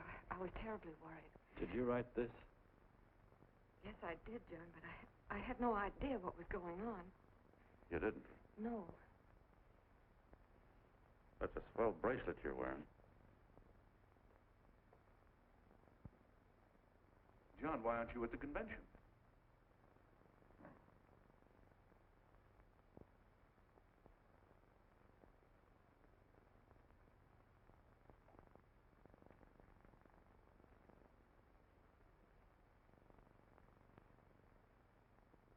Is there anything wrong? No, nothing's wrong. Everything's fine. So there's going to be a new order of things, huh? Everybody's going to cut himself a nice fat slice of the John Does, eh? You forgot one detail, Mr. Big Shot. You forgot me, the prize stooge of the world. Why, if you or anybody else thinks he's going to use the John Doe clubs for his own rotten purpose, he's going to have to do it over my dead body. Well, hold on a minute, young man. Hold on. That's rather big talk. I started the John Doe clubs with my money. And I'll decide whether or not they're being properly used. No, you won't. You're through deciding anything. And what's more, I'm going down to that convention, and I'm going to tell those people exactly what you and all your fine-feathered friends here are trying to cook up for them. And I'm going to say it in my own words this time. Stop him, baby. What am I doing? You ruined us, TV. Wait a minute, fella. My uncle wants to talk to you. Listen to me, my son. Before you lose your head completely, may I remind you that I picked you up out of the gutter and I can throw you right back there again? You've got a nerve accusing people of things. These gentlemen and I know what's best for the John Does of America, regardless of what tramps like you think. Get off that righteous horse of yours and come to your senses. You're the fake. We believe in what we're doing. You're the one that was paid the 30 pieces of silver. Have you forgotten that? Well, I haven't. You're a fake John Doe, and I can prove it. You're the big hero that's supposed to jump off tall buildings and things. Do you remember? What do you suppose your precious John Does will say when they find out that you never had any intention of doing it, that you were being paid to say so? You're lucky they don't run you out of the country. With the newspapers and the radio stations that these gentlemen control, we can kill the John Doe movement deader than a doornail. We'll do it, too, the moment you step out of line. Now, if you still want to go to that convention and shoot your trap off, you go ahead and do it.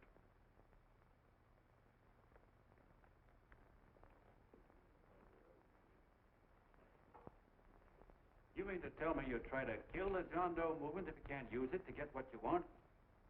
You bet your bottom dollar we would.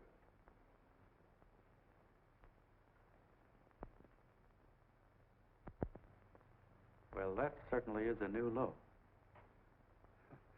I guess I've seen everything now. You sit there back of your big cigars and think of deliberately killing an idea that's made millions of people a little bit happier. An idea that's brought thousands of them here from all over the country, by bus and by freight and jalopies and on foot, so they can pass on to each other their own simple little experiences. Why, look, I'm just a mug and I know it, but I'm beginning to understand a lot of things. Why, your type's as old as history. If you can't lay your dirty fingers on a decent idea and twist it and squeeze it and stuff it into your own pocket, you slap it down. Like dogs, if you can't eat something, you bury it. Why, this is the one worthwhile thing that's come along. People are finally finding out that the guy next door isn't a bad egg. That's simple, isn't it? And yet a thing like that's got a chance of spreading till it touches every last doggone human being in the world, and you talk about killing it. Why, when this fire dies down, what's going to be left? More misery, more hunger, and more hate. And what's to prevent that from starting all over again? Nobody knows the answer to that one, and certainly not you with those slimy, bollocked-up theories you got. The John Doe idea may be the answer, though. It may be the one thing capable of saving this cockeyed world, yet you sit back there on your fat hulks and tell me you'll kill it if you can't use it. Well, you go ahead and try. You couldn't do it in a million years with all your radio stations and all your power, because it's bigger than whether I'm a fake. It's bigger than your ambitions, and it's bigger than all the bracelets and fur coats in the world. You bet it is, John. And that's exactly what I'm going down there to tell those people. A minute, you ungrateful rat. My uncle's been too good. He's getting away. Give me the book. John! I've always told you, TV, you're playing him with dynamite. Wait. All right, now, get away. Before he gets through tonight, he'll ruin it all. I'll stop him cold. Don't worry, I've been ready for this. John! Oh, John, please listen to me. Please, I can explain everything, John. I didn't know what they were going to do. Let me go with you, John. John, please. Go ahead, driver. Full park. John, please let me go with you. Please. John! Mr. Martin wants to see you. Listen to me, Mayor Lovett. You do as I say. I want them both arrested. You tell the police department to pick up Cannell. I've got the girl here. I've got the bullet. I don't care what you charge him with. If you're worried, let him go in the morning, but keep him in jail overnight. Hello, Bulletin. Put wire on.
gentlemen, let us have a moment of silent prayer for the John Does all over the world, many of whom are homeless and hungry.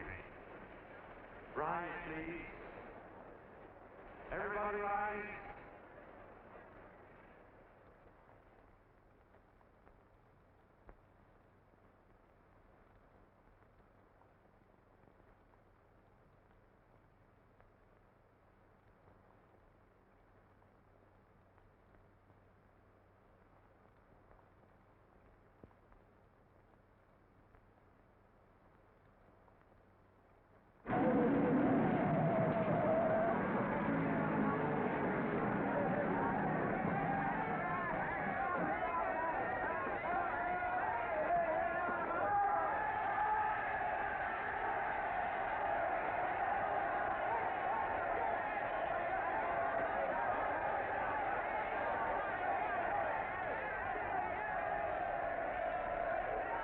Newsboys.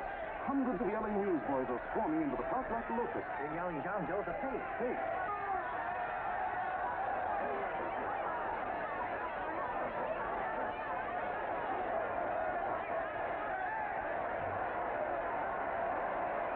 Federal investigation urged by Chamber of Commerce. How could he be a fake? It must be some kind of a gag.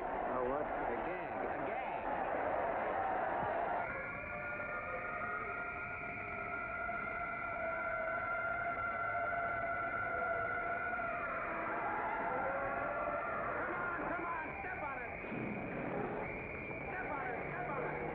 Places now, so let's get going. Wait for the scene.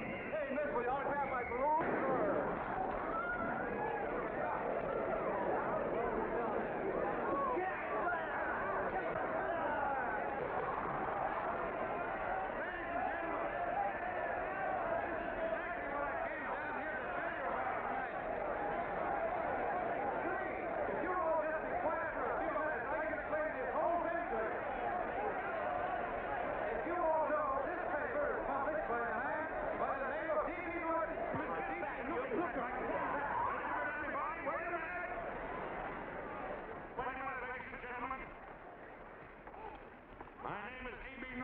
You all know me.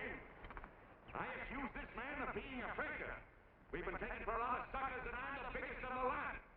I spent a fortune backing this man in what I believe to be a sincere and worthy cause, just as you all did. And now I find out it's nothing but a cheap racket cooked up by him and two of my employees for the sole purpose of collecting dues from John Does all over the country. That's a lie. It's not a lie. Nickels and dimes to stuff into their own pockets. You can read all about it in the newspapers there. That's a lie. Listen, This man had no intention of jumping off the top of a building. He was paid to say so. Do you deny that? That's got nothing to do with it. Were you paid for it or weren't you? Yes, I was paid, but there And what about the suicide note? You didn't write that either. What difference Did you write it or didn't you? No, I didn't write it. You bet your life you didn't. You look in your papers, ladies and gentlemen, and you'll find Miss Mitchell's fine confession that she was the one who wrote it. Listen, folks, it's a fact that I didn't write the letter. There you see, he admits that you're a fake, John Doe. For what you have done to all these good people, they ought to run you out of the country. And I hope they do it.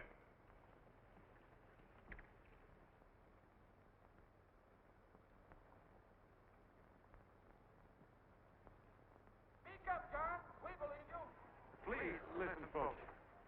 Now that he's through shooting over his face, I've got a couple of things to tell you about. Come on, the rest of you get in here and riot. Break this crowd up. Come on. I'm sorry, folks, but we can't hear him anymore. Something's gone wrong with the loudspeakers. John Doe's a fake. Boo! They can't hear me. This thing's not working. Ladies and gentlemen.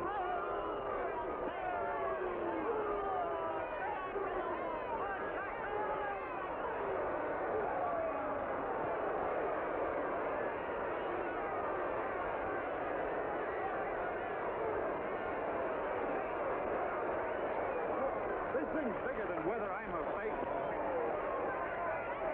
Look, Greg, you believe me, don't you? Sure, I believe you. Walking my legs off, thinking I'm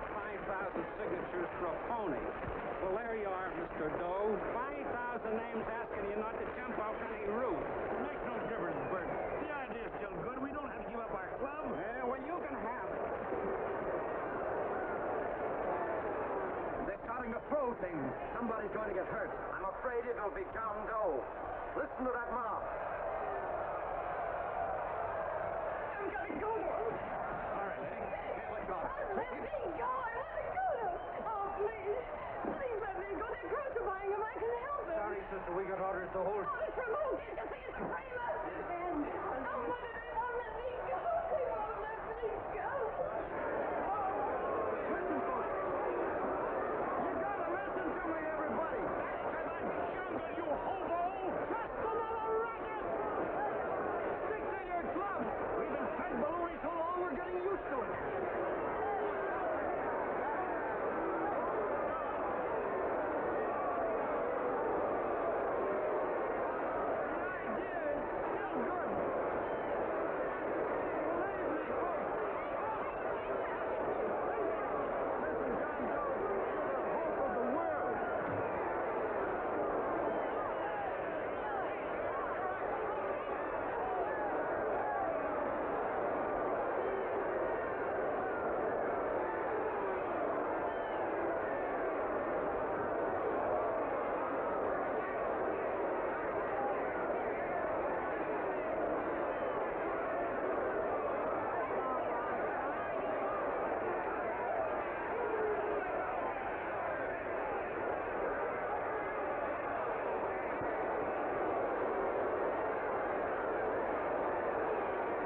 Managed to get him out of the park.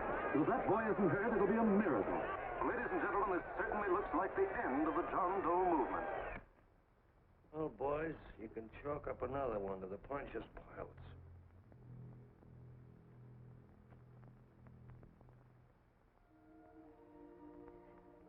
I should have been there. I could have helped him. He was so all alone. Thought I was going to be mighty ashamed of ourselves after tonight. We certainly didn't give that man much of a chance.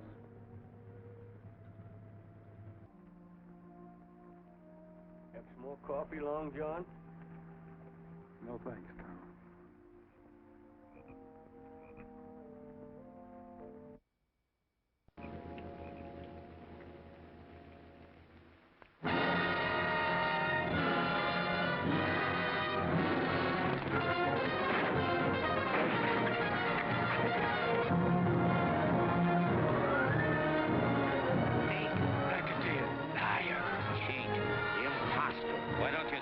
Christmas Eve at midnight.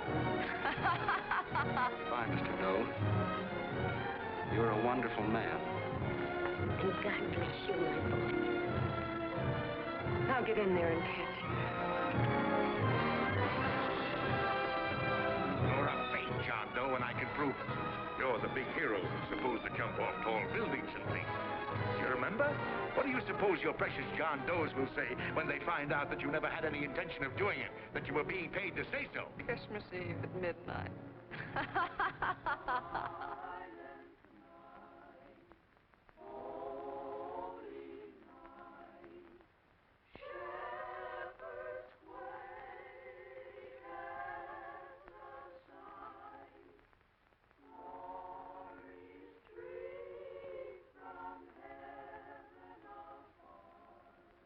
Merry Christmas, son. Merry Christmas.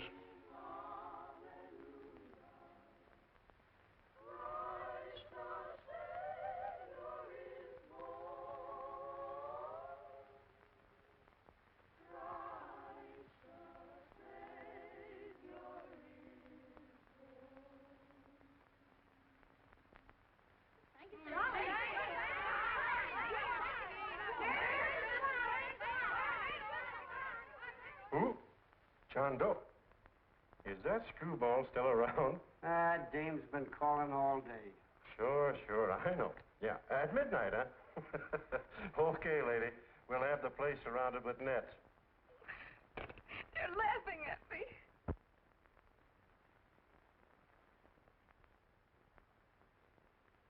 You're a sick girl, Ann. You better take it easy.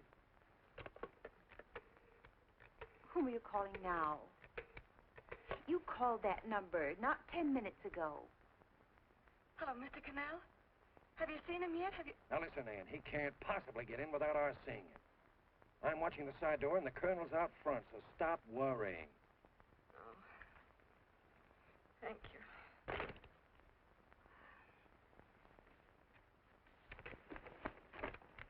What, Anne? Anne, don't be foolish. If this isn't the craziest, the battiest, the looniest wild goose chase I ever heard of. Shut up, Bert. Sourpuss is right. Yeah, well, if he is, I'm a banana split. That man is going to be on that roof. Don't ask me how I know. I just know, and you know it as well as I do. Sure. I'd like to believe in fairy tales, but a guy that's a fake isn't going to jump off any roof. I don't think he was any fake, not with that face. And anyway, what he stood for wasn't a fake. Okay, honey, okay.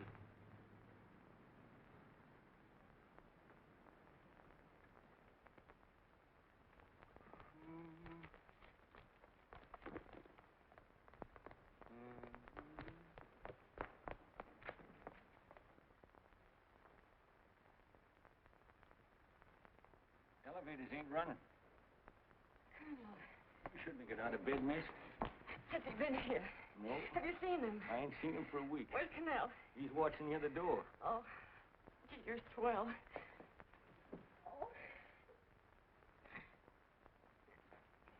No sense in going up there. I've been here for hours. He ain't here. Let me go, will you?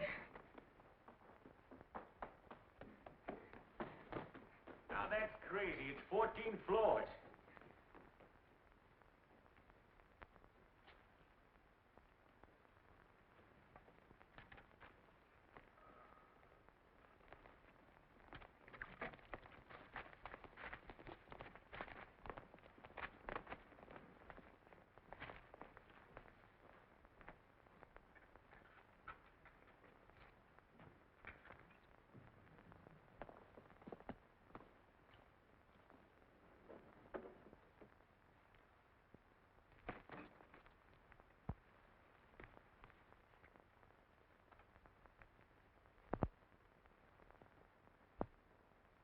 As far as the elevator goes, we got to walk up to the tower.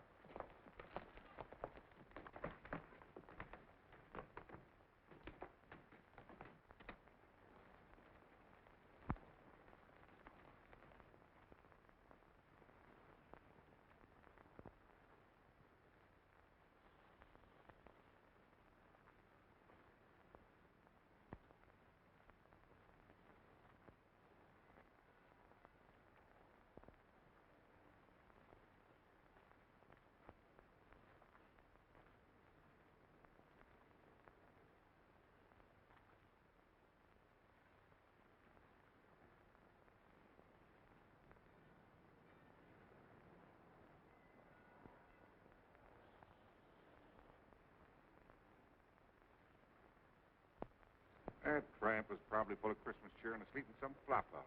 Let's go. I've got to decorate my tree.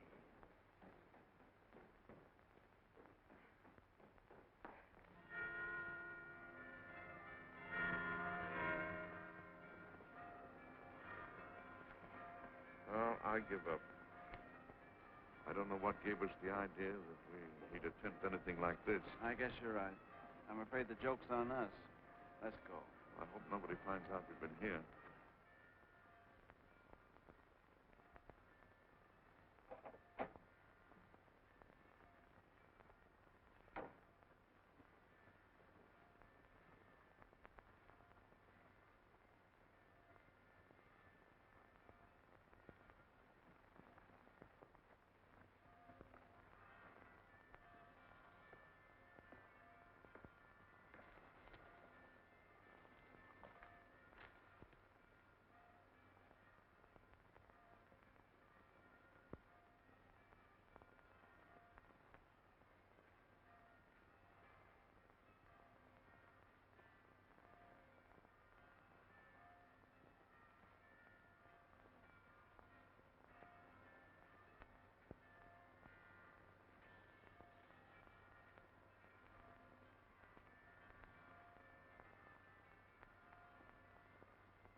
with that if I were you, John.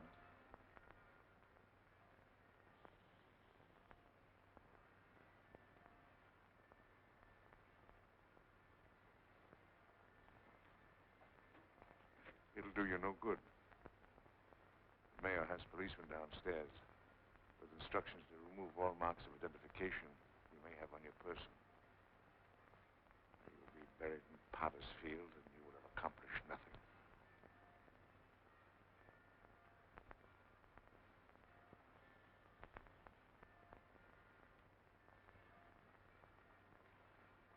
I've taken care of that.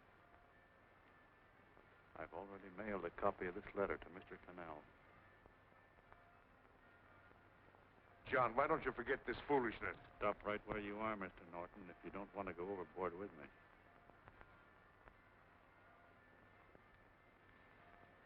I'm glad you gentlemen are here. You killed the John Doe movement, all right. But you're going to see it born all over again.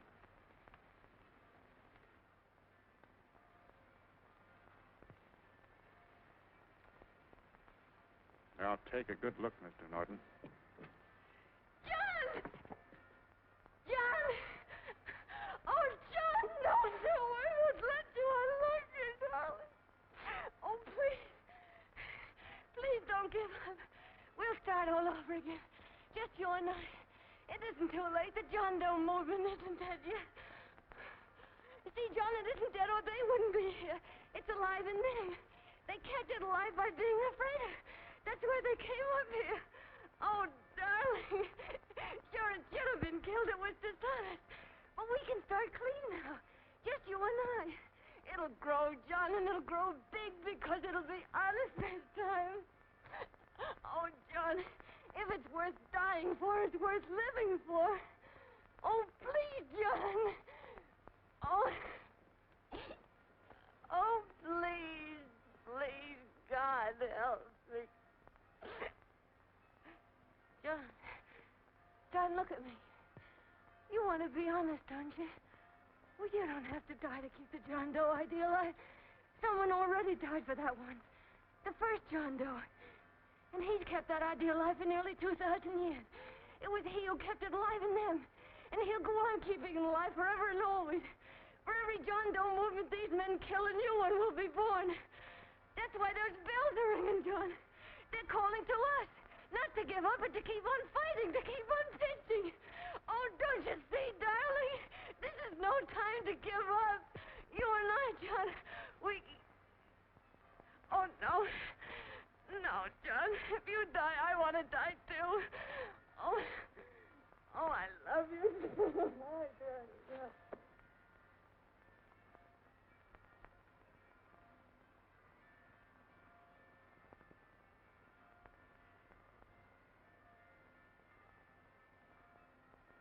Mr. Doe, you don't have to. We're with you, Mr. Doe. We just lost our heads and acted like a mob. What Bert's trying to say is that we need you, Mr. Doe. There were a lot of us that didn't believe what that man said. We were going to start up our John Doe Club again, whether we saw you or not. Weren't we, Bert?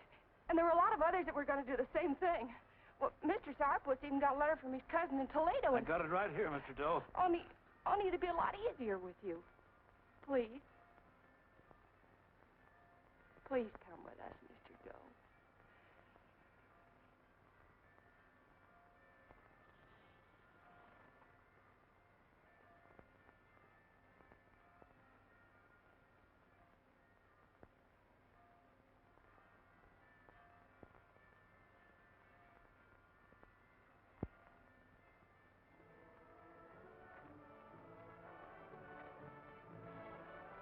Long John.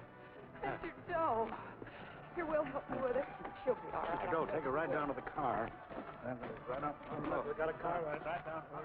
Lay on, Norton, the people. Try and lick that.